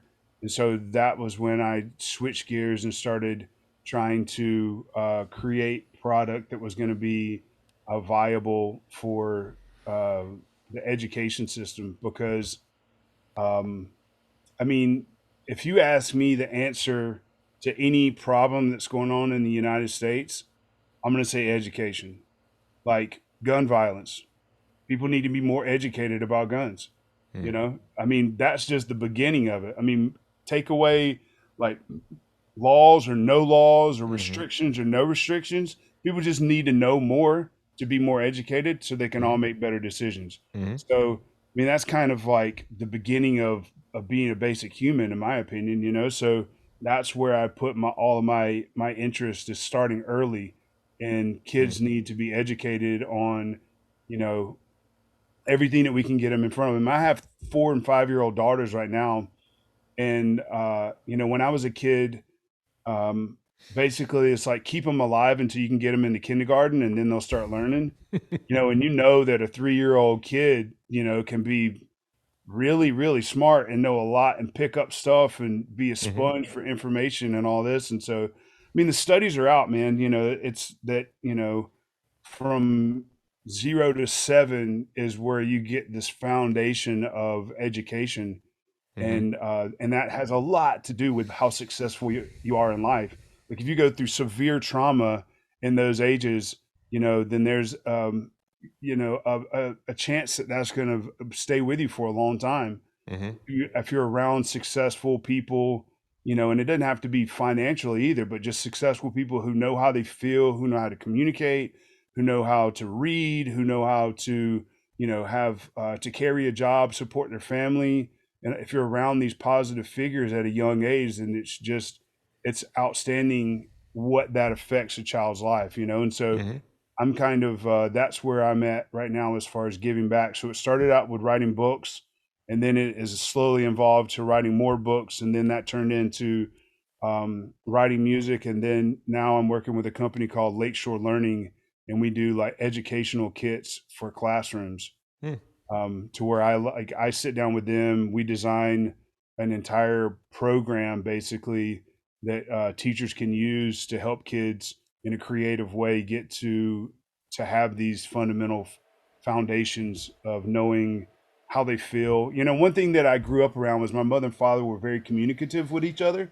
So I grew up around them talking about how they feel, being able to like solve things quickly instead of building a lot of animosity and things of that nature. So it's one of the best skills that I've ever been given in my life, was to be able to, you know, talk to people about how I'm feeling, not let things build up, and how to, you know, kind of go through sticky stuff in the moment.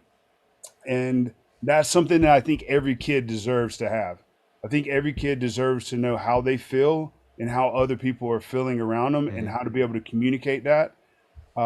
That's just like core foundational human stuff, you know. And it's my goal to try to provide a fun and interesting way for teachers to connect with kids and provide that, you know. That's so amazing, man. And that's something you're planning on doing for a long time. Yeah, for the rest of my life. Yeah. I mean, And I don't think I'll back down. I think I'm here to stay as far as that's found. I do mean, you focus? Obviously, the music and the books can be bought anywhere, but do you focus mostly regionally, or like, is this something that you want to scale up at a national level? Like, what's your It's at vision? a national level now. I mean, through Okay. Lakeshore, we're selling kits, all over the country, and I sell books all over the country. And I've Hmm. gotten into doing keynote speaking recently, to Oh, where, cool. yeah, I go and talk to teachers about, kind of why they got started. I mean, teachers really got a lot of the short end of the stick when the pandemic hit. They were Yeah. the glue in the fabric that kind of really held our culture and our society together. So I I've been going around and trying to talk with them about how important they are, how what they do is, the glue and the fabric that keeps everything going, and just kind of give them this uplifting kind of, not really pep talk, but just this kind of like, don't forget how powerful you are, Wow. and I call the speech is called connecting to your calling, because nobody goes and starts being involved in early education, from administration to, to the teachers, without it being their calling. I mean, you just don't get Mm, paid enough. There's so much rigmarole that you have to go through, to where you do it because this is who you are. And it's a lot like me with music, in the sense that I play music every day, but I forget the power that music has, mm-hmm, because I forget that it can make you transcend time and space, because I do it all the time. mm-hmm, But until I look out in an audience and I see somebody cry when we're playing colder weather, and you can tell that they're like in another place, and they're like relieving themselves, or we play chicken fried and you see everybody mm-hmm, is zero worry mode for at least 4 minutes when that mm-hmm, song's playing. mm, That's the reminder that, wow, man, this stuff is so powerful. But it's just little glimpses of it here and there. And yeah. sometimes you need help, people helping you, remind you. And sometimes I'll get letters, via Instagram or Facebook, of people sharing their stories. And I want to share that with the teachers, so that they can remember that just because a 4 year old or a 5 year old can't tell you how positive an impact that you're going to have on their life, doesn't mean that it's not happening. And so I'm here to tell you that every day that you come in here and you give yourselves 110% to all of these kids, that you're making our world a better place every single day. Because if you don't do it, who is? And that's the foundation of our whole culture and our whole society, is that we can take our kids while we go and work, and let them be in safe hands to grow, so that 30 years from now, these kids who have this strong foundation are going to be the ones that are saving us from, technology going sideways, or climate, Mm-hmm, crisis, or whatever we're faced with. mm-hmm. It's like, it's pretty big stuff, man. Man, that stuff, it's so spot on. My wife's a teacher. I don't know if I've ever told Oh, you that or cool. not. Yeah, Yeah, yeah, yeah. I she's remember you telling me she's a that. fifth grade teacher, and watch you know watching her, the workload, and I obviously know what she gets paid. I mean, it's pretty transparent that they don't get paid tons. It's a decent salary, Yeah, but I'm a at least part owner in like four different companies, and I guarantee she works more hours than I do. sure. And but my upside is much different than hers. I mean, she knows what she's going to make the rest of her life, and she's totally okay with it because she's doing it and she loves it, and she's there an hour early and she's there an hour late, Yep. and I'm like, dude, you are devoted to this. Like, wow, and she has been since I've known her. Like when I first met her, she was, I mean, literally making nothing, teaching a special needs kids, like entertaining special needs kids all day, like taking care of them all day. And I'm like, wow, that's pretty special that we have people like that are willing to do that. And every day when I go pick up the kids and I see all these other teachers, and they're young and old and everything in between, they really don't get enough credit. So that's a really cool angle, man, and a special thing you're doing. Yeah, I mean, the thing too is like, you know, just imagine every single year you give everything you got to these kids, and then they leave the nest, they go to the next grade, and then you get a whole nother thing, and then you do this over and over and over and over and over, your career to, 15, 20, 30 years as a teacher, until you retire, to where you've just constantly given your all to someone, and then they leave. That's the thing about it that's so amazing to me, is that, hopefully that some of these students circle back around, and when they're 20 years old, they're like, hey, Mrs. So and so or Mr. So and so, remember that time Mm-hmm. when, this happened, and they can tell them the story about how they really helped. But that's the one thing about early education, is it's such a foundational period of the life, but the child's memory is so forming at that time and age, to where you very rarely have somebody at 5 years old remember what a teacher did to shelter them from whatever that they were going through and care for them. And then when they get 20, they circle back around and say, hey, when I was 5 years old, generally that's, 13 to Yeah. whenever is when you would circle back around to a teacher, so Yeah. um, Recently, my high school golf coach passed away, and at the funeral was at my small town high school, and I got to see all my old high school teachers most of them are still there, and it's amazing, like the memories that pop up. I only spent 1 year in their class, but you're like, it's such a vivid, like you oh, for say, like sure, it's so huge vivid. part, a It's like whole year of yesterday. your life. Yeah. And to you, like I was like, Mrs. So and so, what's up? And they're like, who, Brinker? Yeah. And it's like, but to me, like they look the same, and I probably talk to them the same way that I did. It's like, Yeah. I remember when I was a sophomore, and remember I skipped class, and they're like, yeah, But that's really a great thing, man. I think that's so cool to see. You've remained so down to earth for all the success, that it's commendable. I wanted to ask you. I skipped something that I wanted to ask you about in the music stuff, which was you've been a writer on a lot of the things that you guys have put out. Most notably, one of my favorite songs of all time, which is "Colder Weather." Yeah. And we've talked about this before, but when did you start writing? Question number one. And question number two. Well, we'll get to question number two. When did you start writing? At a very, very, very young age.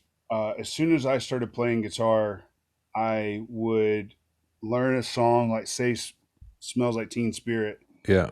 And then I would take those shapes and I would move them around. And, I somehow or another, I don't really know how this happened, but I really wanted to be Kurt Cobain or Eddie Vedder or Hmm. these guys. And it hit me, which I don't know if it hits other people, because nobody else that I was hanging around had the same attitude. But I was like, if I'm going to be them, then I have to write songs because they write songs. Mm. So instead of just learning their songs and trying to emulate them, if I'm going to be like them, then I have to be like them all the way. So Hmm. I started writing songs when I was 11 years old. As Oh, soon as okay. I So, picked up the guitar, I was, jotting these things down. I had a band when I was probably 13 of, you know, guys that I went to school with. And we would play, cover songs of other bands. And then we would probably have, I was writing lyrics and melodies and guitar riffs and stuff like that. And that happened pretty quickly. mm. So I'll never forget. You probably don't remember this, but when I first met you, it was kind of very early when I first started writing songs and started paying attention to this stuff. Yeah, I remember And I this. and I asked you your advice. I sent you a couple shitty songs that I wrote, and you Say that. gave you gave me some advice. Well, actually, you and Zach both gave me advice that I'll never forget. And I don't remember the specific statement, but you were just very clear about how there's rules, but there's no rules. And you sent me the album of Ryan Adams, the Tiger, Ryan Adams, Easy Tiger. Easy Tiger, and it opened my eyes because at the time I was like, when you first start songwriting, you have a couple people that you're trying to emulate, right? So you're kind of you take their structure, like subtract their lyrics and put your lyrics in, and then you call it, it's a song. but that kind of opened my mind and kind of broadened my awareness to, I think, probably more the way you guys approach writing, which is, yes, technically, like, there's music theory, and yes, technically there are some formulaic consistencies between hit songs. Like, that's not really debatable. Yeah. But technically there are no rules, and true creativity, like, the two can exist at the same time. And then Zach told me, when I asked him the same question, he told me, think about the songs that you like think about a Willie Nelson song, like, Blue Eyes Crying in the Rain. It's got like three or four chords, maybe tops, but it's so vivid. So he's like, you don't need to make it complicated, but be vivid. So it was like, be vivid from Zach, which I'll never forget. And you told me, like, open your eyes to maybe a little bit more creativity and these guys that are kind of thinking outside the box. And you also said, listen to the way he puts lyrics together and listen to the way that he forms imagery. And so my question to you is, for those younger musicians out there that are trying to write and they're like trying to exist in this world, maybe they're even going to go for it. They're moving to Nashville. What are there rules? Like, how should they approach writing? And is it better to approach the music industry unconventionally, like, and just say, middle finger, I'm just going to write. I'm Sturgill Simpson. I'm going to do it the hell I want. Or I'm, whoever. Or I want to be like Jason Aldean. I'm going to be more mainstream, whatever. Like, Right. how do you know which direction is the right one for you? I mean, there's paths to either one. I mean, I have friends who wake up every day and they're songwriters, and so their job is to try to write songs every day. And some days they write songs that are more for them, and some days they write songs that are they're trying to get a hit. They're trying to make a hit song, a song that is going to have a melody and a rhythm and a sense of purpose that people can connect with, and is going to make money uh, by playing on the radio, or being played around the world. Um, so it's like it's kind of two different avenues, and there's not a right or wrong way to do either one of them. I mean, I think the thing is that it's just like any kind of art form. Remaining true to who you are is a thin line. It's like you can easily cross over and try to go for hits and end up writing crappy songs your whole life because you're trying too hard to be that person. And then there's also where you can be someone who tries to write hit songs. You bring yourself into those hit songs, and you end up having a hit song because it's relatable Mm. to everyone, and you have a piece of you in there. And then there's this idea of you writing songs that are just who you are, and then nobody being able to really relate to them Mm-hmm. because they're so personable, to where you kind of box yourself out. And then there's, doing that in such a creative way to where people, even though they can't relate to it directly, like say a chicken fried, to Mm-hmm. where they're like, blue jeans, beer, on the weekend, Mm-hmm. hanging out with your friends, the love of a child, it's like Mm-hmm. those are all things that are really easy to relate to. But like somebody like Ryan Adams, who writes in more of a esoteric kind of way and is super creative, he was able to form a career just because he does that so well, Mm.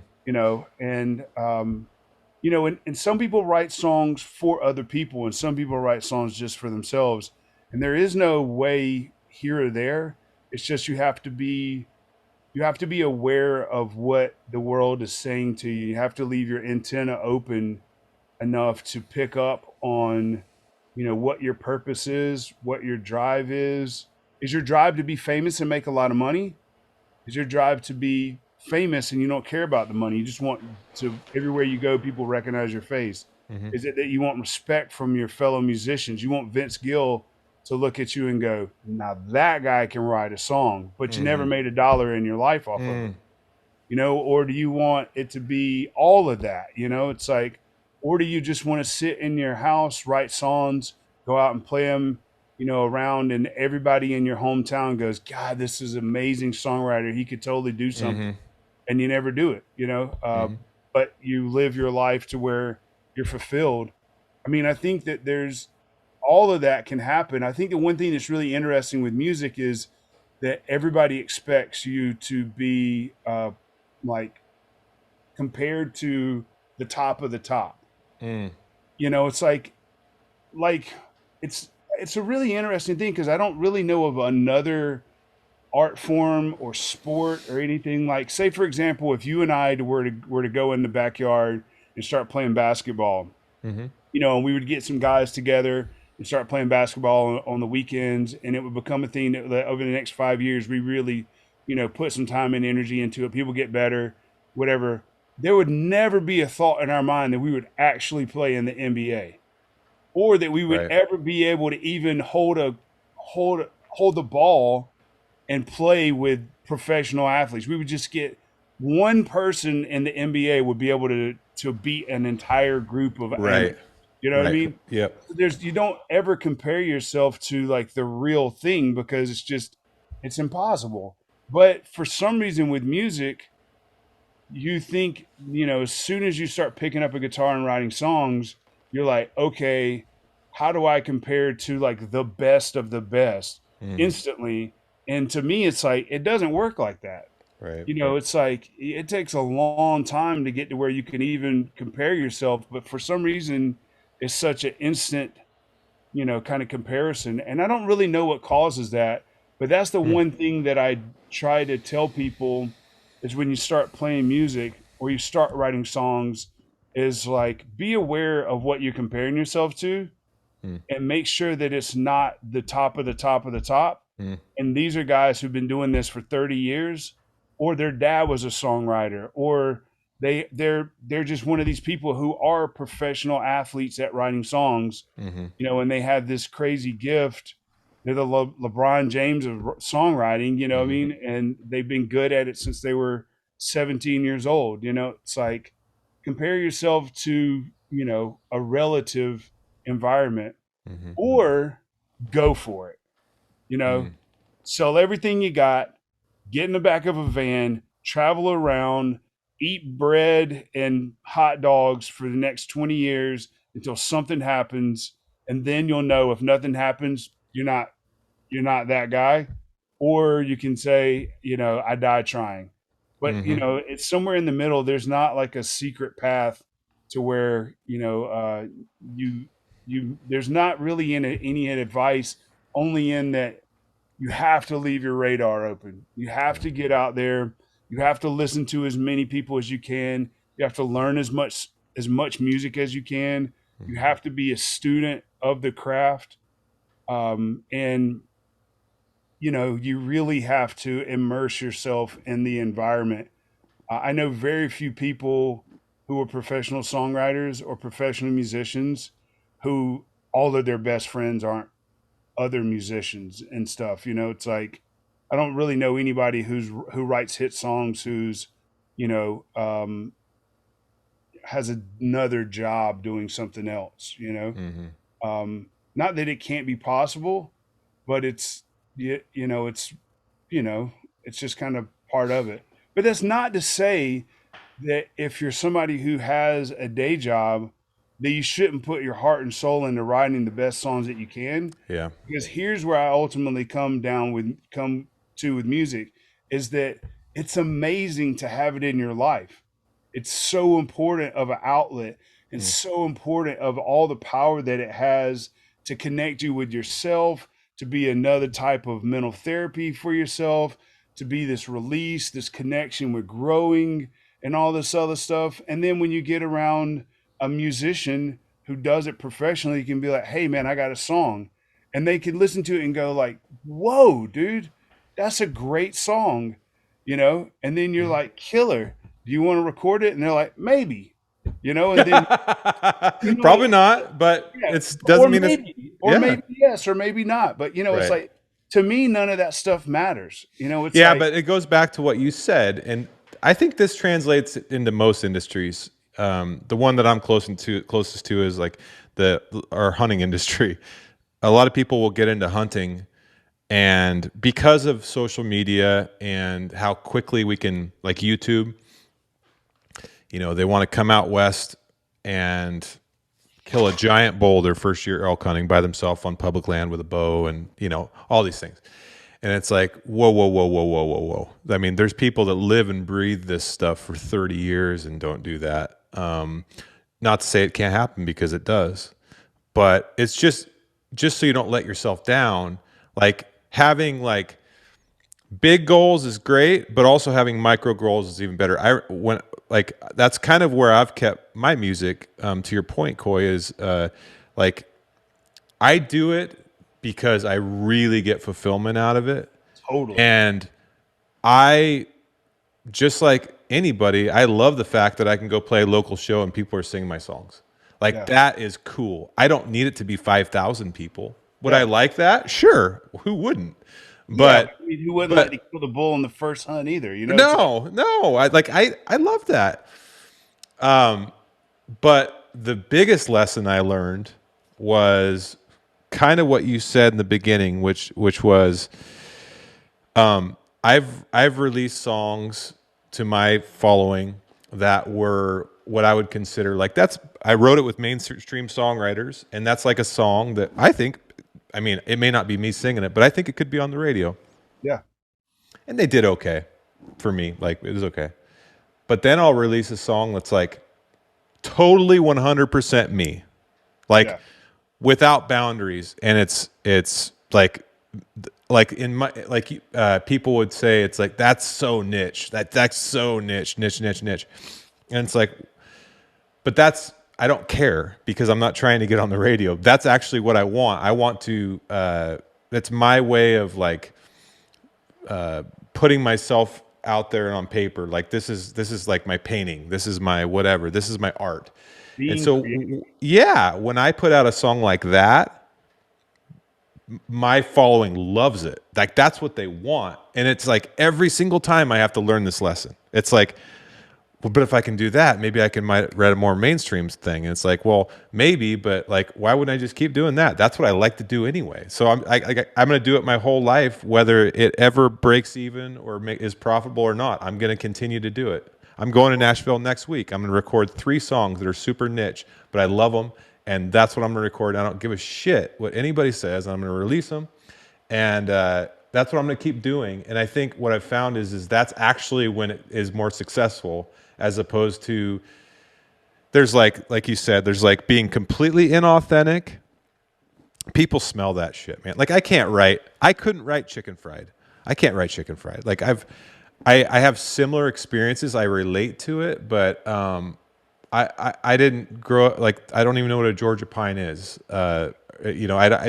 It's not me. I can talk about like sagebrush and rim rocks and mountains and Yeah, rainbow trout and elk and like all that stuff.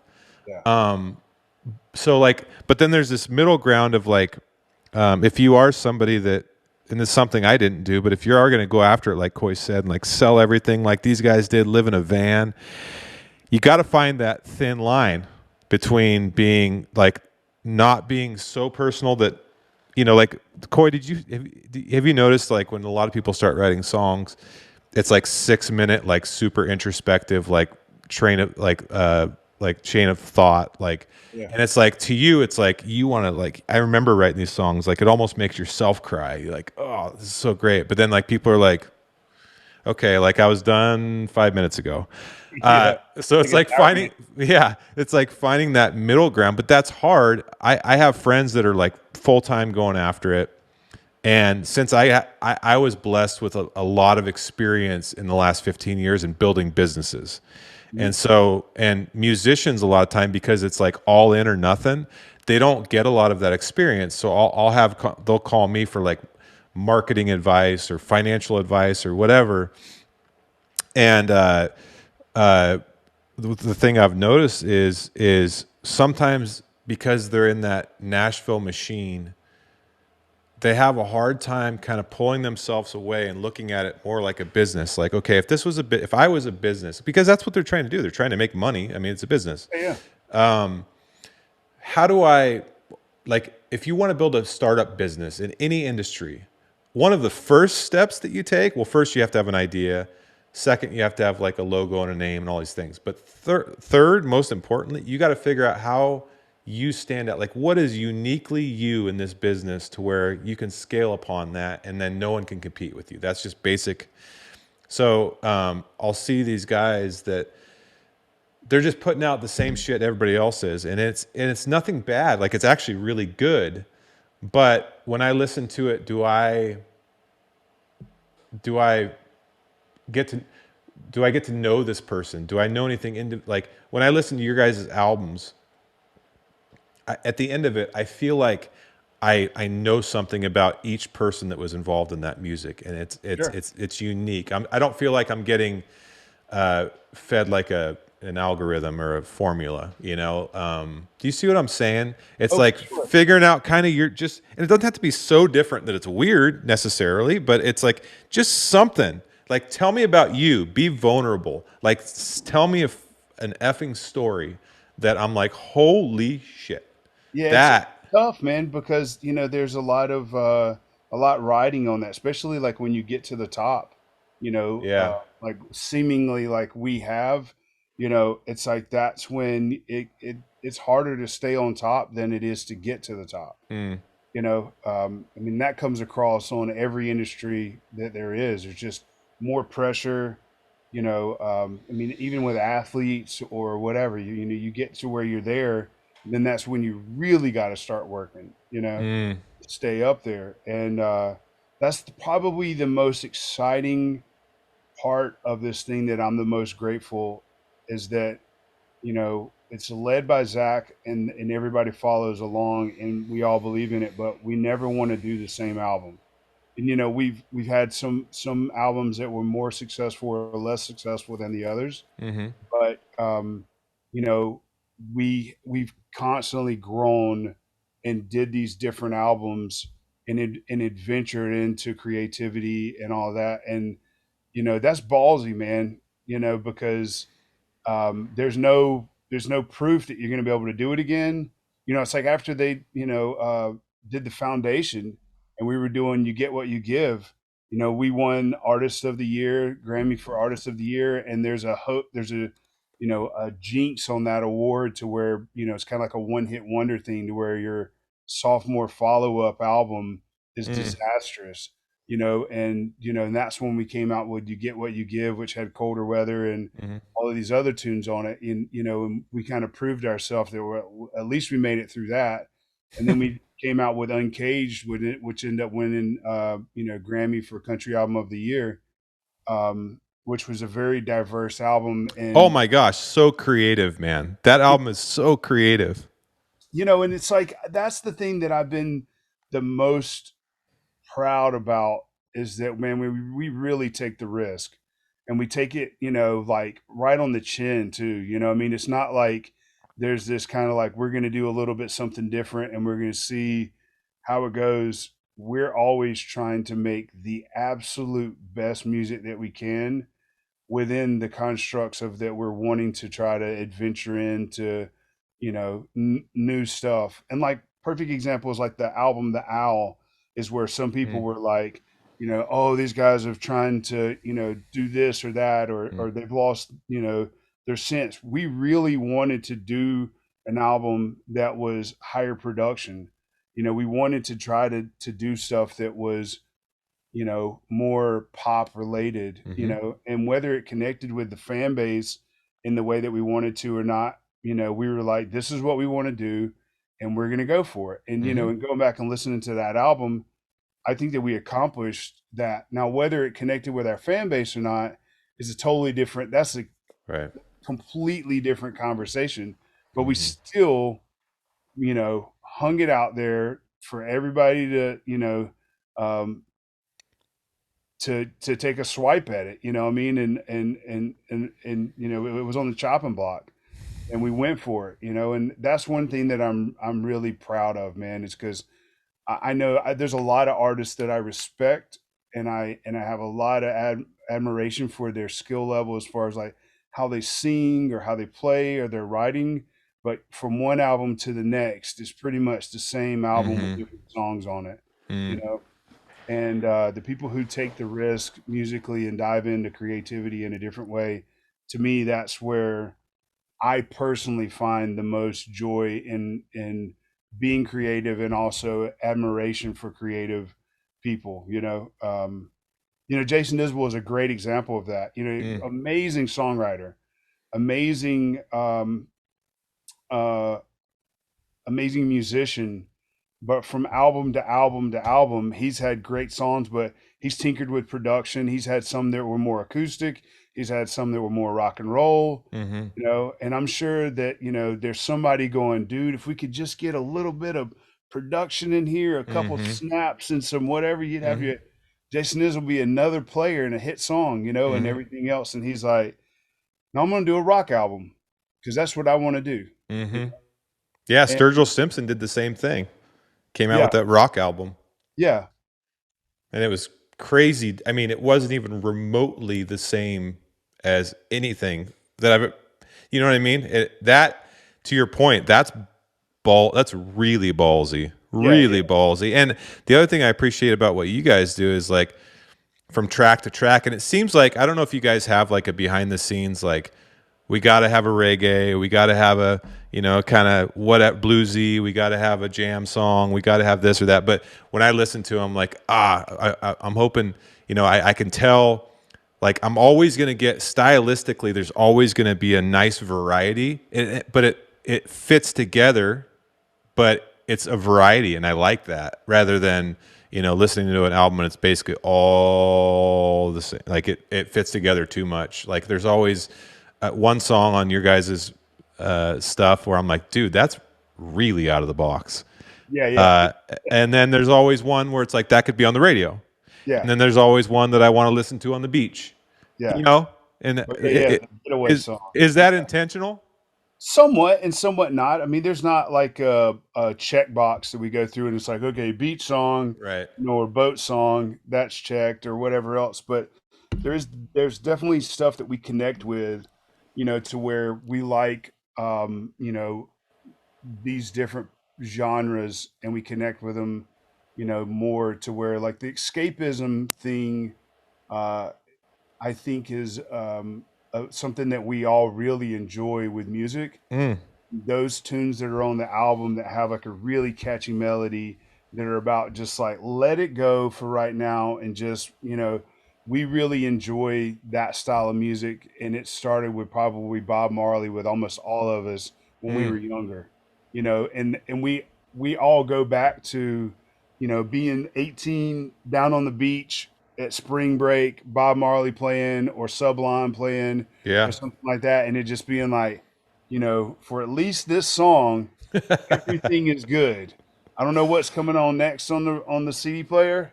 You know, it might be all Bob Marley for the next hour, or it might be, you know, some song I don't like. But you know, when Three Little Birds is playing, it's all good Oh for man.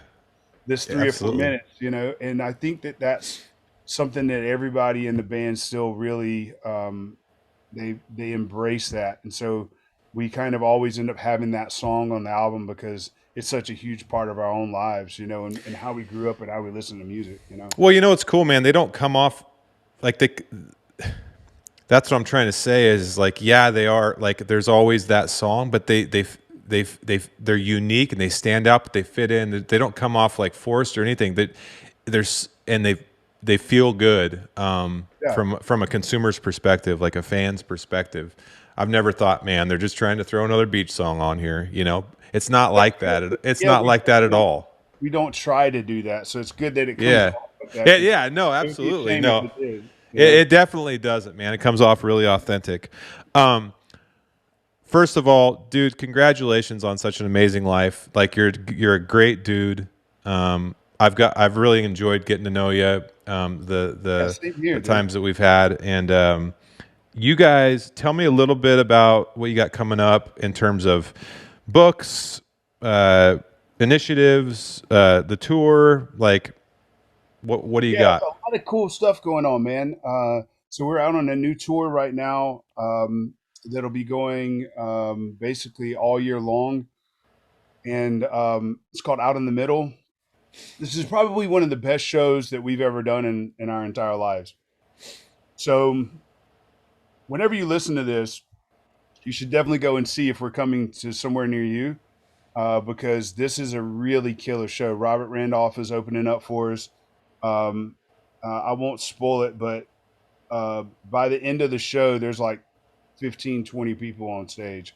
So it gets pretty Wow. awesome towards the end there. And so the band is really killing, man.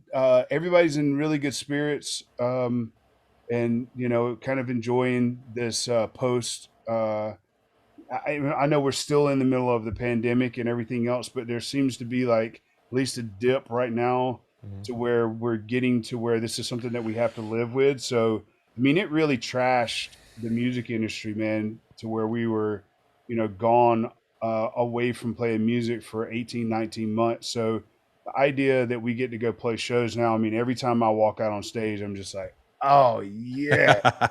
Ugh. Yeah. God, it feels so good because you don't know what you got until it's gone.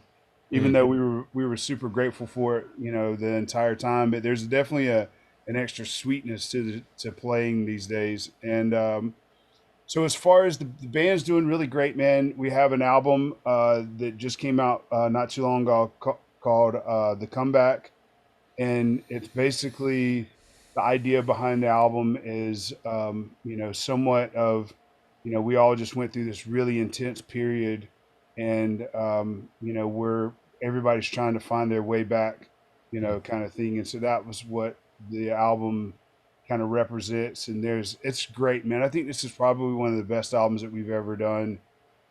It's really amazing to think that we could leave. I mean, Same Boat went number one off of this album. Out in the Middle is doing well on the radio right now. But it's really cool. I mean, we've been doing this for 15 years, man. It's really cool to think that this far in our career, we could leave the studio on our way back home and still get kind of like the butterflies in our stomach, thinking that like, man, something's going to happen with this album. And it did. I mean, one of the songs already went number one, which is Congrats fantastic. on that.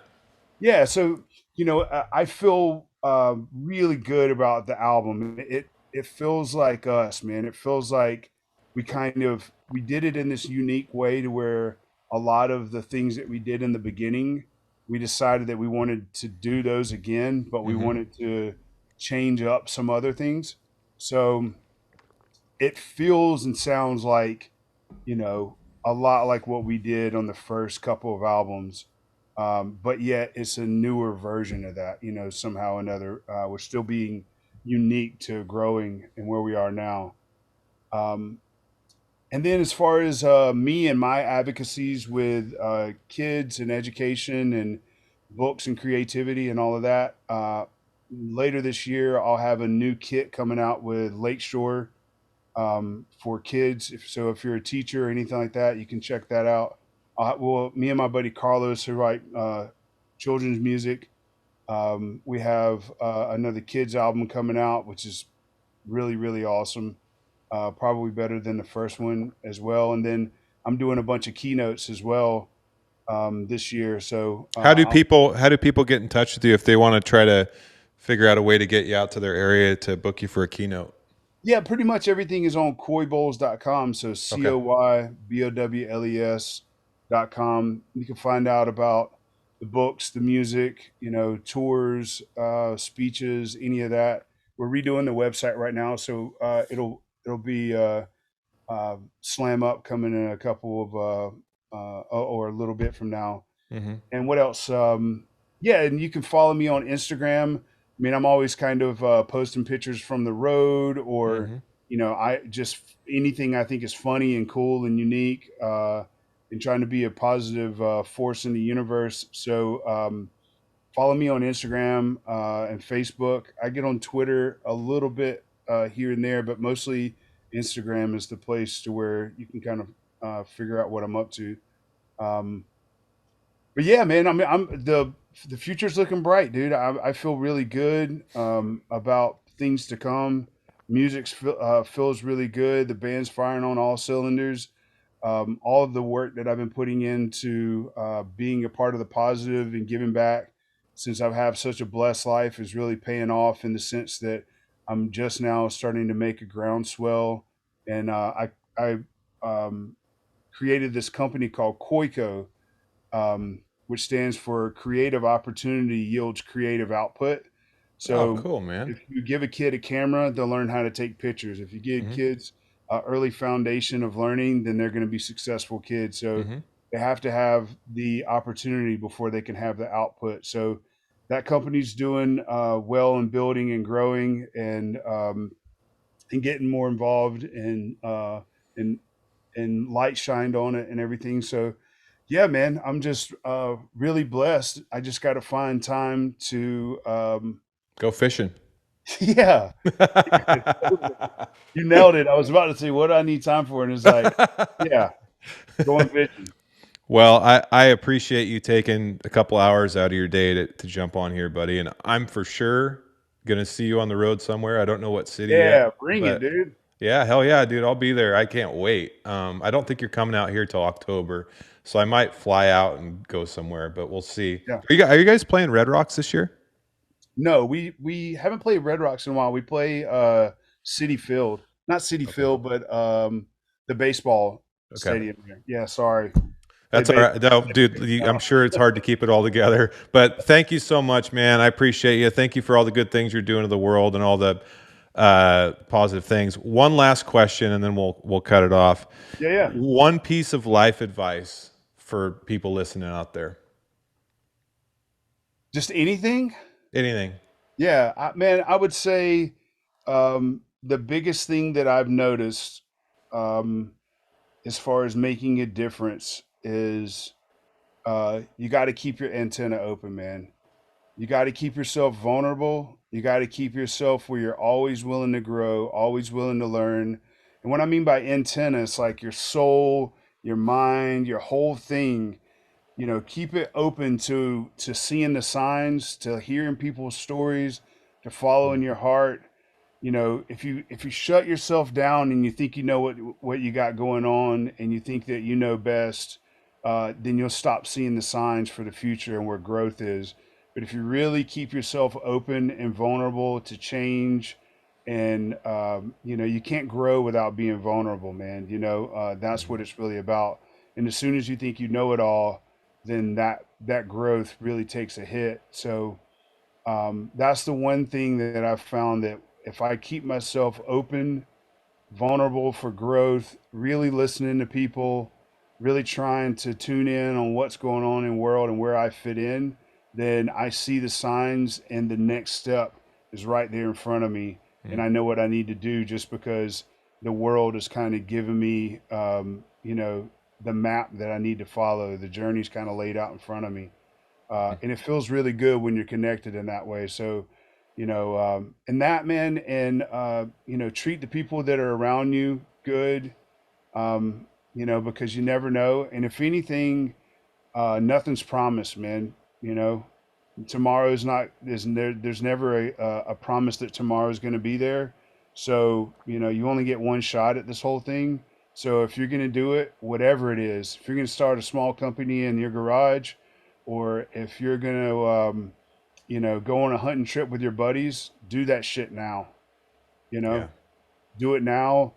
Call your mom, tell her you love her now. Whatever you live your life with your antenna wide open and your heart right wide open, and do everything that you're going to do now instead of later, because you never know. That's at least what I'm trying to do. And not that I got it all figured out or anything like that, but um, I feel good by living that way, and I know there's a lot of people that live that way that I have a lot of respect for, Mm. um, and I've learned that by watching them, kind of thing. So Hmm. Well, that's good advice to heed, man. Thank you so much for coming on, and let's do this again. And let's do it, dude. I love it. I look forward to seeing you on the road. Yeah. Well, thanks for tuning into the Altitude Show today. Make sure to get out and support those that support this show. GoHunt.com, PeaksEquipment.com. Also, you can support us by subscribing to our YouTube channel, or wherever you listen to podcasts, subscribe there and leave a 5-star review. Nothing less than 5 stars. We'll see you next week with a new guest.